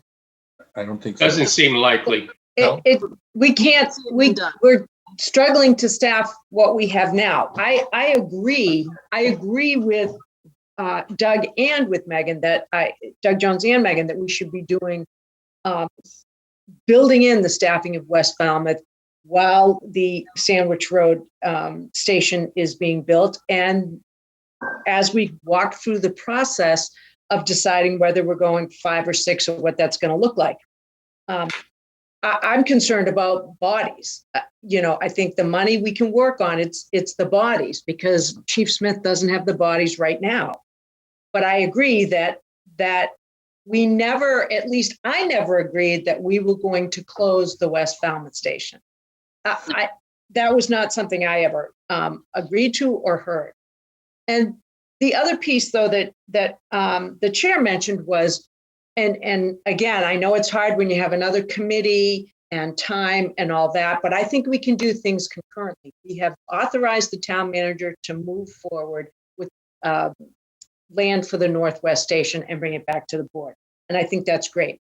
We do On the other side, I also think it's important to get input from the town to hear what other people think as well. And that's the piece where we come back and we're able to say, no, we did put together a committee. We did have people from each part of town. They did give input. And so moving forward, I think it's important to get that input. We do have to I remember agree with you. the West Falmouth station is not a suitable station moving forward long term, though. And that is something that building does need to get closed or rebuilt. It's not in the right spot. It's not the right building. It can't be a long-term solution. Right, but I think it would be helpful to have a committee. We can sit here and we can say that, but I think when we have members from the community go and look at buildings, really look at data, and they can say to the other members of the community, hey, we looked at it. You don't have to listen to just the select board. We looked at it, and this is what is really meaningful, and this is what we took away from it. I think that has a value, and it helps us, I think, communicate and really bring more people into the discussion than just the folks that this is on their radar, because everybody has their thing that they really are focused on. So, that's why I'm just thinking that could be an option. Doug Brown? So I think that one thing that was missing from the McGrath study was the actual final analysis of where that Northwest station would be optimally located and what the response times would be if we were to go to that. We didn't have a clear breakdown of, if it were here, the response time from the nursing home in North Falmouth would be such and such, and the response time from Chepcoy Beach would be such and such. We never really got through to that because they jumped ahead to the conclusion that Hatchville was more important and kind of abandoned the whole Northwest concept and just said, just close West Falmouth because you can only have 5 stations in Falmouth because that's the limit of the parameters of the study. So then, they just kind of went off track there. So I think if we're going to reconsider the Northwest combination option, we need to carefully think it through and figure out what those response times will be. And if we can effectively combine those two, or if we are faced with something different, which would possibly be either rebuilding on the existing site, which I know is not optimal, according to experts, but it seems to have been working for 100 years. So I think we need to think it through, and I don't think a committee alone can do that. And I don't like to waste money on studies, but I don't really think we got our money's worth out of the McGrath report on that part of it. So maybe there's something they could do on a limited basis to finish the work they were first assigned for and tell us where that station would be and what those response times would be should we go that way. Can I just say one thing that I think is going to be a challenge? There is a large group of folks for whom whatever that study says and whatever we say as a board is going to have some limited value, and that's okay. But that is, I think, just the reality. So maybe a committee, maybe we figure out what data or information a committee can have access to and help them with that, assign some staff or whatever it might be to help them kind of look at that data. But I really do think that, for some people, this is something so near and dear to them that whatever this board says, is going to be looked at sort of with a jaundiced eye. Do you know what I mean? So I think that's part of my concern, is that I think we need to bring other eyes, other opinions into kind of, at the end of the day, this board has to make the decision. And so maybe we can think about whether McGrath, I don't know, Julian would have to I think their contract has been completed and the funds for that were exhausted. Well, I think Madam Chair, you make a good point that, the confidence is a little shaken by the residents because of, we should have never sat at that high school and told people that we were cautiously optimistic about staffing that fire station when we were so short-staffed. It just wasn't practical. And maybe Chief Small was right to just come right out and say, for practical purposes, the station is going to be closed. Because, he was right. I mean, it's not that it's closed and we don't want it to be closed, but functionally, we're not able to maintain it because we don't have the people. So maybe that was a more honest approach, but it was a little hard hitting. So I just feel like we got to be careful that we don't close it by default by failure to plan, because if we build Sandwich Road before we've bolstered our staffing, then we're going to have the keys to a new building and the keys to an old building and say, we don't have enough people. What do you want to do? So we got to really, as Mr. Jones said, we should be sending Mr. Suso on a path now to bolster the staff. The override for 8, honestly, Mr. Suso, I don't know where the number came from of 8 or what the intent was for that, but I think that was your initiative to do that override because it came to the board, later to be put on the ballot, but we didn't dream it up. So I'm just wondering, what was the intent of the 8? Was it to staff North Falmouth, to staff new station, or to maintain what we have? My recollection is that was to effectively staff 5 fire stations based upon the anticipated requirement to have 2 firefighters for each piece of equipment to do it safely and professionally. I see, So to in go other with the new words- agreement. Yeah. So in Okay. other words, when we have that full staffing, say we weren't building Hatchville and we were just, it maintains, it can staff our current stations. And that was the goal at that time because we knew that July 1, this very needed and overdue change was happening to staffing. And so I think that was really the impetus. Now we add to it, something that hadn't even been voted on at that point in time. Now we're talking about another, a new station. So I think we can do what Doug Jones is saying, which is get those numbers from Julian, have Julian and Jennifer and the chief, think about what it would be to staff 6 for a time being, depending on the timeline. And they can come back and give us that information, then we can go from there while we perhaps have some deeper dive into this other issue. And in the end, that won't be, any different than what we're headed towards in the future, because we have 2 in North Falmouth, 2 in West Falmouth. If we ever come up with a plan to combine the 2, we're still going to want to probably put 4 people in there. So we'll still be headed in the right direction anyway. Go ahead, Julian. Madam Chair, just to share with the board, I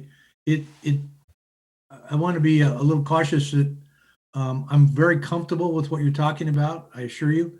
But I want you to be aware that you may have a little bit more time to adjust than it seems. Based upon the timeline that I laid out, if the board is at all comfortable with that, you have a little over 36 months prior to the Sandwich Road Station. That would be anticipate the end of calendar year 2024. So this isn't happening at the end of this year or the end of next year, won't even be on the ballot until a year hence. So, and that's, again, I've estimated in what I presented to you, approximately 24 months. So 24 to 30 months is going to take you to the end of 2024. And that's a few budget years down the road. So we do have reasonable time to do the kind of thing that you're advocating, presuming that we have sufficient revenues and support across the board to do this kind of thing. And it makes perfect sense to be working in that direction. Okay. So go ahead, Chief. No, I just wanted to, say that I welcome any increase in our staffing. We've always, welcomed having increased staffing. We've been talking about this since Chief Broder was fire chief, and we've been talking it amongst the other fire chiefs as well. We look at all volume. We look at our response times. We don't overlook anything. We're limited by staffing, as everybody understands right now. And what that staffing will look like per station is something that would need to be discussed going forward. But since July 1st, beefing up the East Falmouth station and the headquarters station has increased our efficiency to handle secondary calls. We know that in the north and West Falmouth and Woods Hole, we have less call volume than we do downtown in East. Oh, the poor chief. It's frozen again. Go ahead, Doug Jones. I guess the only point I was going to make for Julian saying we have plenty of time, I would go ahead and start trying to increase the staff in little by little, little by little, as opposed to 2.5 years from now adding another 8 staff firefighters. That puts us in a position where we might not have enough in the academy, or we can't get them. But maybe doing it incrementally will get us ready a little bit better, a little in advance. Yep, Julian. Yeah, what you're advocating is exactly what we did prior to the override. In the 5 years prior, as the board will recall, it characteristically, I was bringing 1 to 2 firefighters per year to the board, so that in the previous 5 years, by my recollection, you added 7 new firefighters, and then an additional 8 in the override, and 2 more in January 1 of this year. So keep it going. Yeah. So what you're talking about is consistent with what we've done in the past, and something that I'm quite comfortable pursuing. Could you just give us a blueprint, just so that we have something that we can kind of talk about and the public can see for sort of onboarding what you think you would do? If you're talking to Chief Smith about, the potential of 6 stations for a while, just so this board understands it, and then what would that staffing, how would we build that staff up in the coming years to get to a place where we would have the staff for that? If you could just, in an upcoming meeting, kind of give us that blueprint.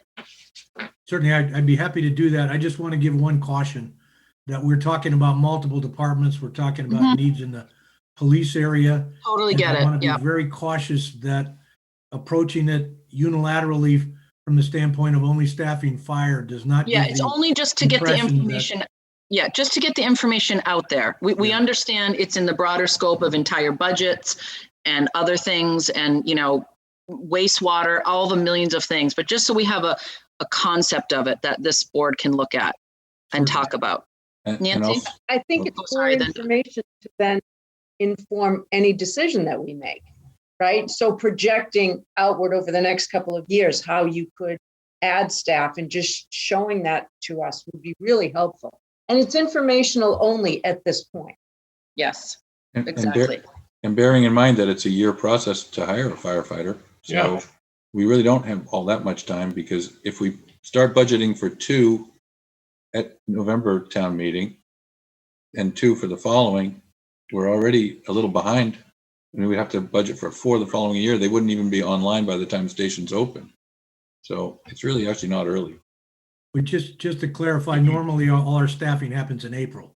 So I want to be a little cautious. We do capital in November, staffing in April. And generally we'd want to try and be consistent with that, rather than just carry fire staffing in November and not staffing for any other department. Well, I misspoke. That makes it even more urgent. Yeah, but I think you have to have this folded in over facilities. So how do we have a roadmap for staffing for the facilities when those facilities become available? Right. Or options if we're looking at a 5-station versus 6-station option. How do we do the staffing that gets us to being able to use those facilities effectively? Yep. And if we stay with the 5-station model, once you have the Sandwich Road station built, thinking about or planning that for a certain amount of time, you will have 6 stations until, if we go in this direction, the Northwest station is built. Like, how do you sort of scaffold? And that's what I think we need to see, because I think it will help us make a more informed decision. And town meeting as well. Yes.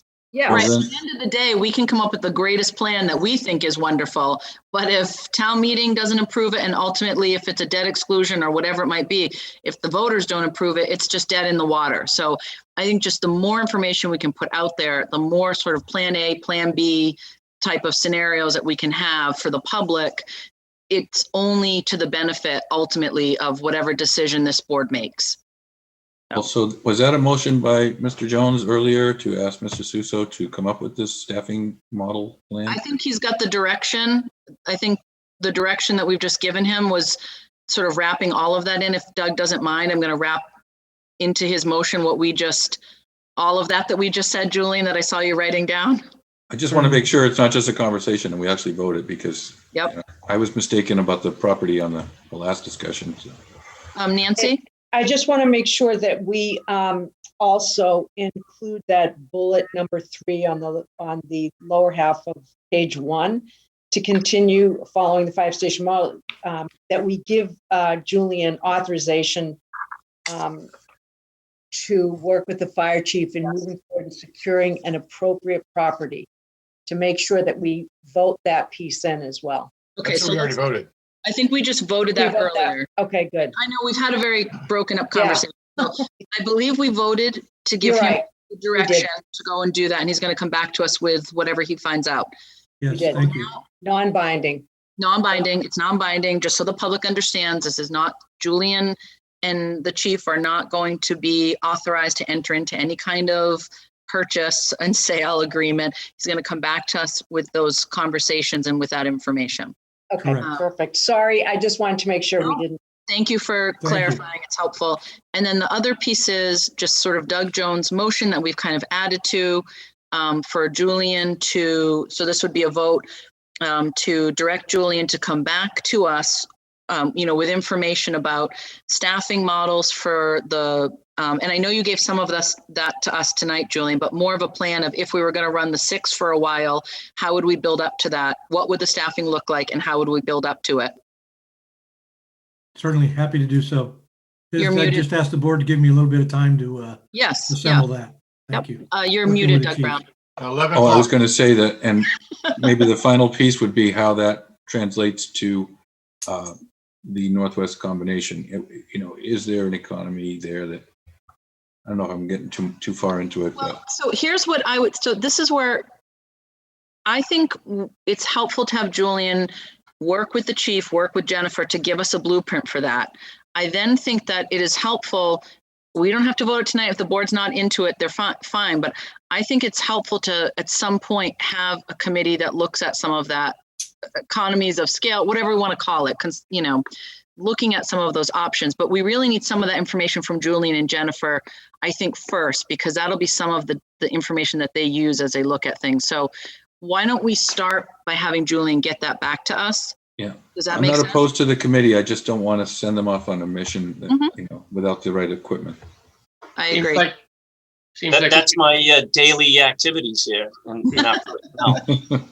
Seems like we're getting toward the strategic plan for the town.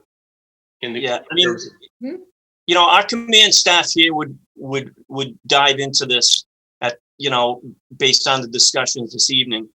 And as a reminder, we have 2 studies that are available to us that have mapped out a lot of the information that everybody's been utilizing in these conversations, the 1990 study and the recent McGrath study. So I think that that looking at the information that's been provided, looking at all the recommendations, and including staffing that's made available through, specific standards that are available to us to the fire service, that along with the command staff and our personnel, we can provide that information and help to steer where we need to be. And again, our limitations on a daily basis is purely staffing right now. We can make up the other things. We have, a very robust department here, full of professionals that are providing the community service that's,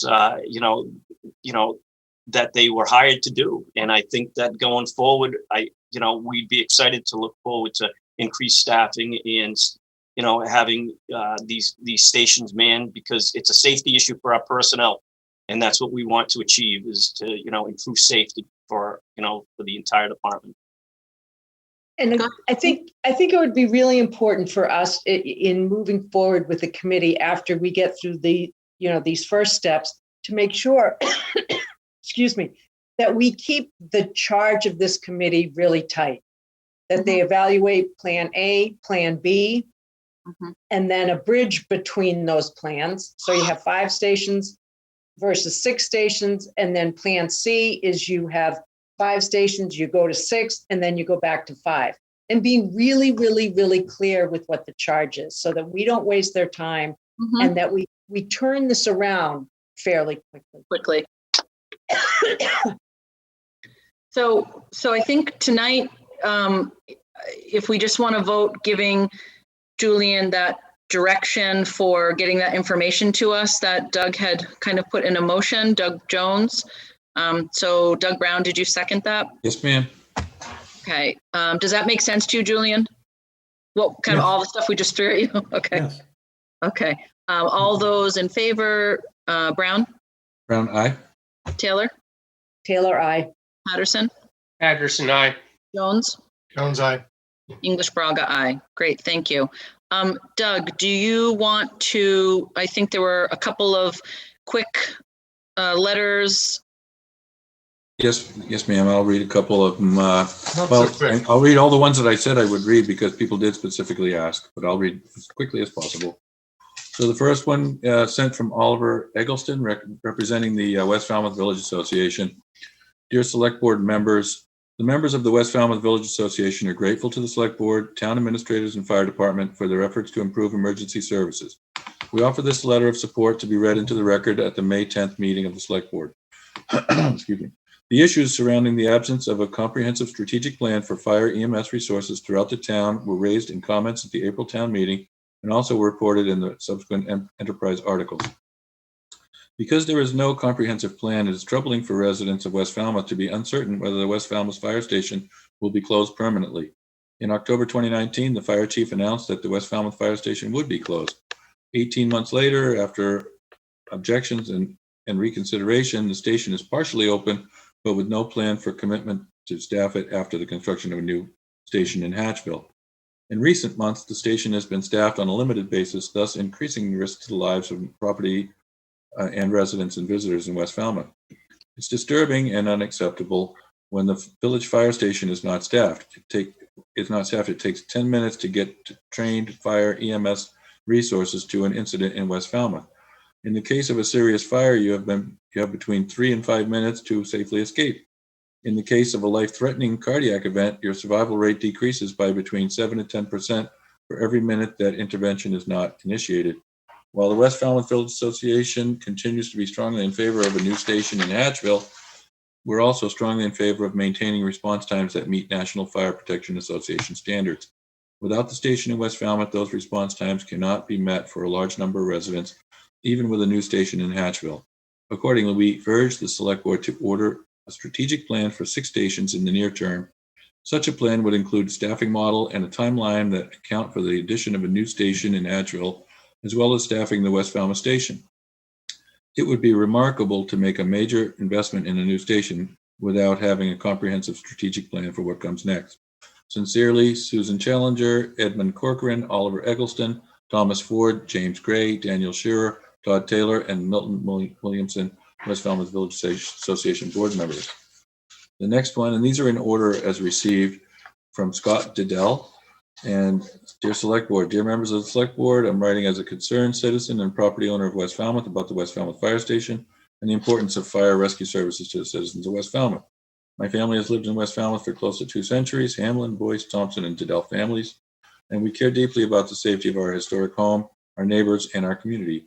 It's our understanding that consistent use and staffing of the fire station stopped many months ago, and 2, both before and since that time, the West Falmouth community has been engaged in efforts to bring to your attention the vital necessity of the fire and rescue services we need. The town appears to have ignored our needs and disrespected our health and safety, and has failed to recognize its obligation to provide us with the same resources as other residents of Falmouth. We urge you to right this very serious wrong. At this time, there is no time to wait. It's our understanding that the town has ample resources to fully staff the West Falmouth Fire Station. Until it's fully staffed, the health and safety of our community and its citizens are in danger. That result should be as unacceptable to all town representatives as it is to all of us. Unless and until the new fire station to serve North Falmouth and West Falmouth with acceptable response times is constructed and fully operational, the only way in which necessary fire and emergency services can be provided is by a fully manned existing West Falmouth Fire Station. Anything less will continue to endanger the health and safety of the West Falmouth community. Surely you understand the need to act now to protect this community. We urge that the town protect our interests in the same manner as it does the rest of the citizens of this town. We ask that this letter be included in the record of the meeting of the Select Board scheduled for Monday, May 10th, 2021. Deepest concern, Scott Diddell, 15 Old Dock Road, West Falmouth. So here is another one. This was delivered from, this is from Heather Diddell, and it's actually the same letter. Pretty much. I think Mr. Diddell varied a little bit. This is actually what I call a form letter that a lot of folks signed at the bottom, and I'm not sure who was the original author, but it's very similar to Mr. Diddell's, and so I don't want to read the same thing over and over. Yep.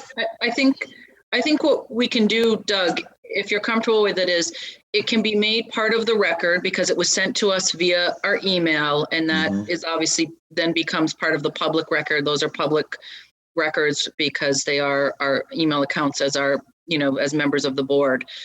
So unless you have one that maybe is kind of vastly different, I think, all of us saw them, and I think the public gets. There's two here that are original. There's one from Maury Hollow Hawks. It's not that long. Well, it is kind of long. I don't know. What do you want me to do? I said I would read it in. Well, what I would say is it is 10:35. We will have other times that we talk about this. And unless the board feels differently, I do think that we can read it into the record at another point in time when we talk about this at an upcoming meeting. I just want to be aware that we do have some other matters that we have to update people on. Okay, I'll just highlight by saying that she reiterates the fact that Chief Small mentioned that the station was closing and that was upsetting, and she's happy we're discussing the 5 versus 6 model, and she reminds us about the 1951 consulting report that stated 6 stations are needed in the town of Falmouth. So that's the highlights of that one. And there's one more from Margie and Michael Mercandet. I'm not sure if I'm saying that right. And they just 3 paragraphs. If I didn't read that one, I won't read this one, but they will be in the record of this meeting. So yes, they will be. And Nancy? There's just another long one from Stephen Cohn that says, Yes. Please read into the record during discussion of this agenda item.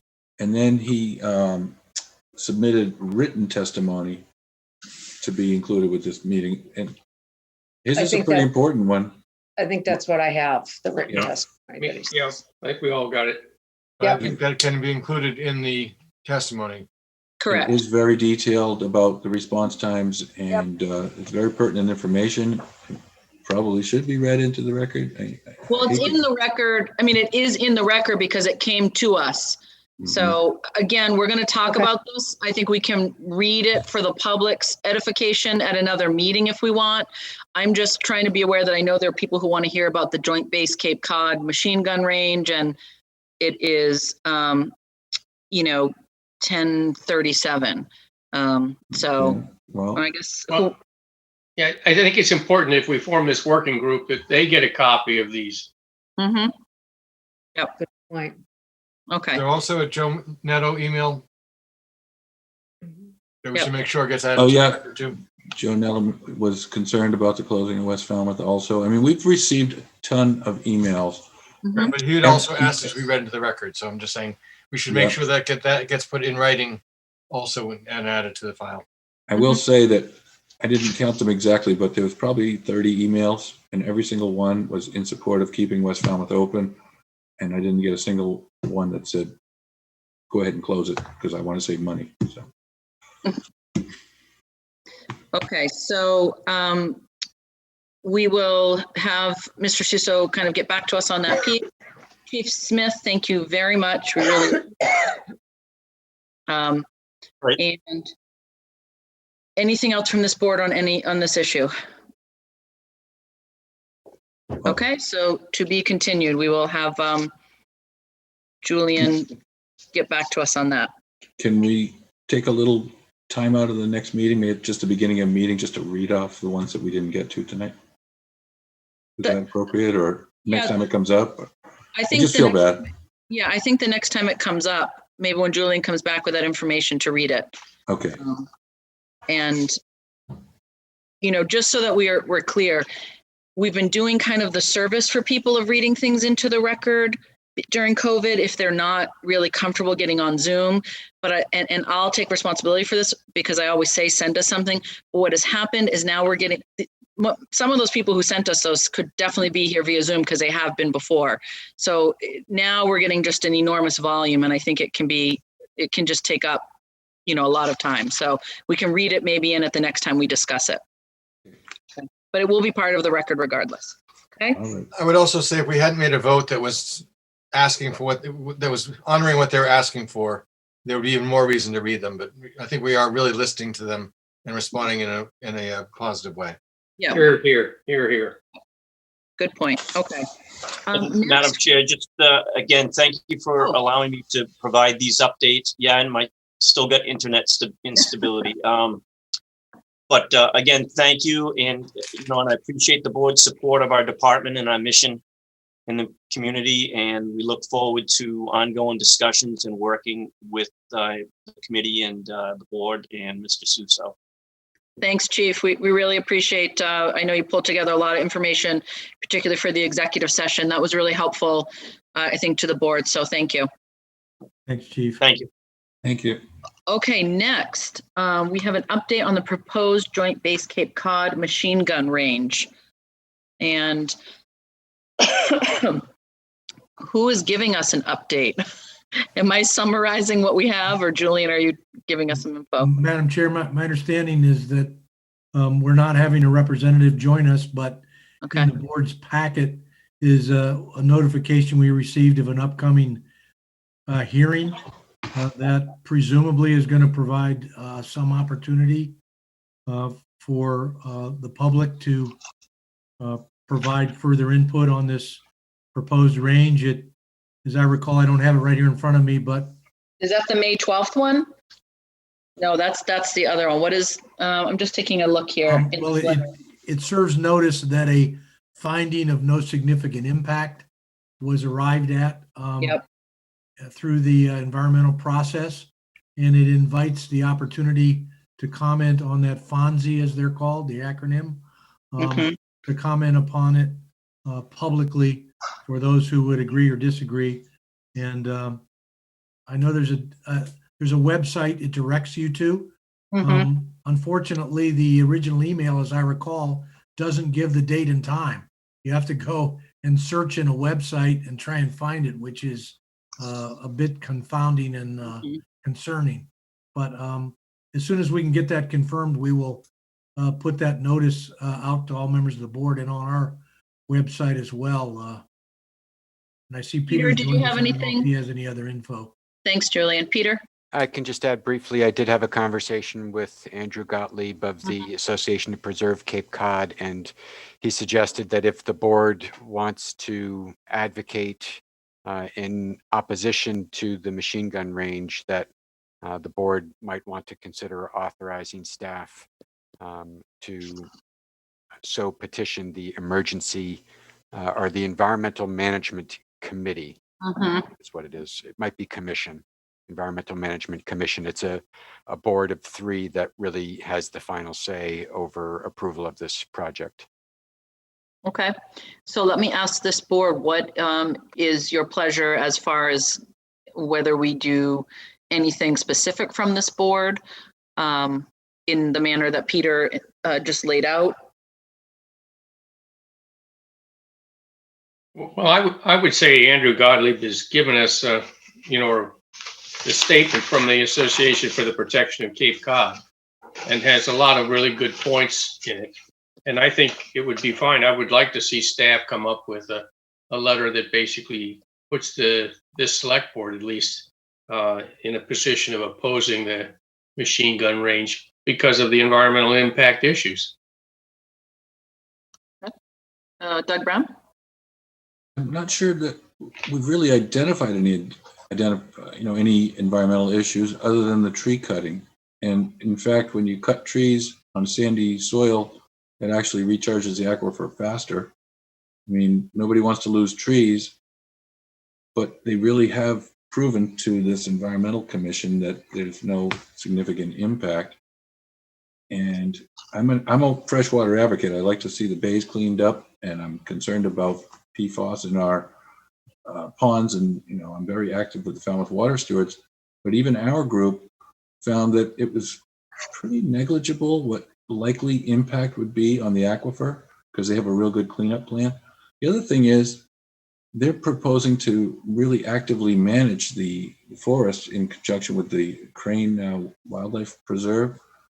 So there's some positives to this, and I'd like to, it's a shame that we don't have more information given us from the Guard, and we're forced into this position where we are, considering supporting APCC versus supporting the military. I wish there was some middle ground, because the military is a big economic driver here on the Cape. As the commander pointed out, they bring in almost $500 million a year to our economy. And I mean, I would say I thought that they gave us a good amount. I thought it came later after we, sort of raised the alarm a bit, that we felt like we hadn't gotten a full presentation, even though I know from their perspective, they felt that they had briefed us when they came kind of annually, but clearly it wasn't, we didn't have the scope of it. But I felt like once we raised that issue, they did give us, I felt like the presentations were comprehensive. That you and I went. Yeah, but we didn't. The whole board didn't get to see it. No, that's right. And so, why don't we start there? Would it make sense if we asked for that presentation to be given to this board as a whole? Would that be helpful for board members to make a decision? They should do that. Yes, I'd be encouraged to see that. Because I did find it informative. We may not, at the end of the day, have an agreement from the board, but I think the public and the board would be well served in getting that information. And it can be a little bit tricky sometimes for the public to access it. You do have to go through the websites. Some of the meetings early on were capped because they were using Zoom and they had the 50 people cap. So Julian, could we reach out? I know that, they already have it already packaged. The presentations are pretty comprehensive. They've got them done. You and I were at the base and saw that presentation as well. Maybe they could invite them to come and present that to us. Certainly, if the board's agreeable, Madam Chair, I'll reach out to General Foe and ask if that presentation could be made at your next upcoming meeting, if that's the desire. Okay. Yep. Sam? Yeah, we have every right to be skeptical of what's going on in that base after the amount of contaminants that were dumped up in the Joint Base Cape Cod area and contaminated our aquifer. I've often wondered about all of the chemical propellants that are in all of these machine gun cartridges. It doesn't all evaporate. Where does it go? There's bound to be a kind of a particulate spray that comes out of every one of those shells that goes off. Does it land on the ground? Does the rain then perk it down into our aquifer? There's some real questions that I have in my mind that nobody's addressed. And I think it's in their interest to come and talk to us as a community of citizens, because they don't have a good track record historically. And I will say that their presentation includes that, and I think you're putting your finger right on it. That's exactly why this board and maybe the greater public that is a little bit more tuned into what's on our agenda than maybe what's on the agenda of some of the organizations on the base. I think it would be really meaningful for us to see it and for the public to see it through this forum. So I think, if you could reach out, Julian, see if General Foe is available for our next meeting, that would be great. I will do so. Okay, thank you. Or his representative. Yeah, I'm sure he's going to come because he's going to want to be right on top of it. And they have that team that kind of tackles each piece of it. So he's been I will say he's been very responsive since we kind of figured out the communication issue. So I'm sure that they will help us out. Okay, next we have, I don't even know where I've put do we have selectmen or minutes, right? Are we there at minutes yet? License renewal. License renewal, okay. Here we go. How about strategic plan retreat? Oh, that's right. Okay, folks, you've got in front of you some calendars. Yes, Nancy. Oh, no, I was just saying strategic plan retreat. We often do it in June. Sounds good. Okay. Sure it does to you. Just as a reminder, the June date you had already selected Yes. became special town meeting, so Right. that's the dilemma. Mhm. So we have, okay, I'm going to be traveling to visit elderly family from the 9th through the 15th of June. Of June, yes. Okay, so here's my proposal. I am going to propose that we pick a date in kind of early July if we can. If people aren't totally opposed to it, we could do, well, Monday the 5th. Does that mean you don't have Independence Day observed on this calendar? Does that mean Town Hall isn't open on that day? It's I the don't 4th have is my on a calendar Saturday, with me, Madam Sunday. Chair. The 5th is Monday. Mm-hmm. Yeah, but That'll be the holiday and Town Hall will be closed that day. right. Okay. We could do it on the 4th. There's no fireworks anyway. Well, we don't know. Who knows? We could do it on the 6th, though. I mean, it doesn't have to be on a Monday. We could do it July 6th in the evening. And we can probably, I know we'll have to cross this bridge when we get to it, but we could potentially plan for something in person. I know we have to be aware that we have to accommodate the public if they should show up, but we can talk about where it's going to be. We just have to pick a date for now, and then we can work out the logistics. Are people comfortable with July 6th? Or I'm not good with it. It's my wife's birthday. Oh, okay. I can't do the 6th either. Good. What about Wednesday the 7th? I'm just trying to look at that week because we don't have a meeting that week. I'm just trying to spread out our. Could somebody? 7th is fine for me. I could do the 7th. Okay. Same here. Okay. Doug Jones, does that work for you? Yeah, it's fine for him. You're going to be there. Bravo. You got it. You're attending. I don't want to pick a date you can't be there. All right. So July 7th, Mr. Suso, unless you see some other impediment to Right. that, let's go with that date and see what we can get for. You and I can talk about some spaces and. Right, and the board, just to generally, would the board be comfortable starting a little early as you traditionally have with that event as opposed to a 7 p.m.? Yes. Yeah, Give you a little more- definitely. Okay, great. Yeah. We can work out the details then. Thank you. Okay, perfect. Okay, so we've done that. And alumni is welcome, right? Yeah, it's required, actually. It's new. It was we voted it with charter review. I guess we didn't look at the fine Oh, print. that's right. Yeah, I'll bring Carrie Murphy with me. that's a good idea. We have approved 2021 spring annual license renewal, secondhand dealer Phase Gallery, 566 Main Street, Falmouth. Move approval. Okay, do you have a second? Patterson second. Okay, all those by roll call. Brown, Brown, aye. Taylor, Taylor, aye. Jones, Jones, aye. Patterson, Patterson, aye. English Braga, aye.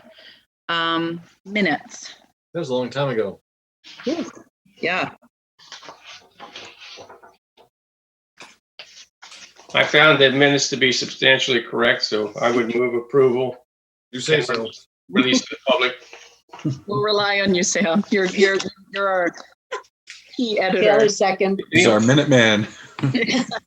Yeah, there were some edits I would do, but people can figure it out. Perfect. I have a motion and a second by roll call. Brown, Brown, aye. Taylor, Taylor, aye.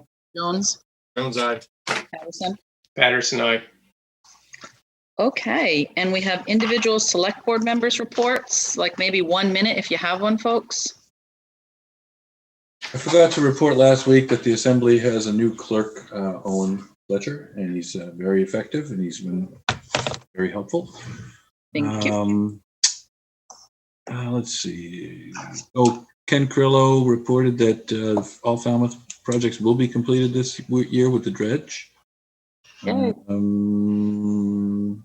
That's about the most important thing. Oh, we sent a letter of support for the 0% interest loan for sewer planning, and the commissioners are considering it, but they're wondering if they really can support the 0%. They get the money for 0%, but there's some management fee. They might consider 2% or some number, but they're thinking about it. It hasn't come to the assembly yet. That's it for now for them. And I don't think anything else really important. Anybody else? Sam? Yeah, I would suggest the EDIC's board is meeting tomorrow morning. But at some point, I think it would be good just for them to provide an overview for the kinds of initiatives and programs that they're supporting. It's impressive, quite honestly. I think people are just totally unaware of the kinds of things that they're keeping going in the background. That's it. Great. So future item. Yes. Nancy or Doug?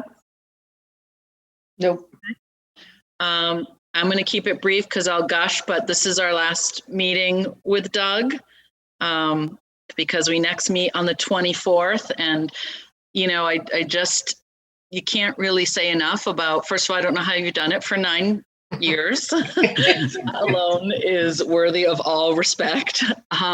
But to in those 9 years, really the level of detail, your eye for kind of really keeping us on track. Tonight was a perfect example of that. Not just, you know, even though this is your last meeting, not sitting back and just kind of letting it wash over you, but really stopping us when we need to stop, refocusing us, and just keeping us on track. It has been a great privilege and such a gift to work with you and learn from you. You were the first chair when I came on, and to kind of see how it's done.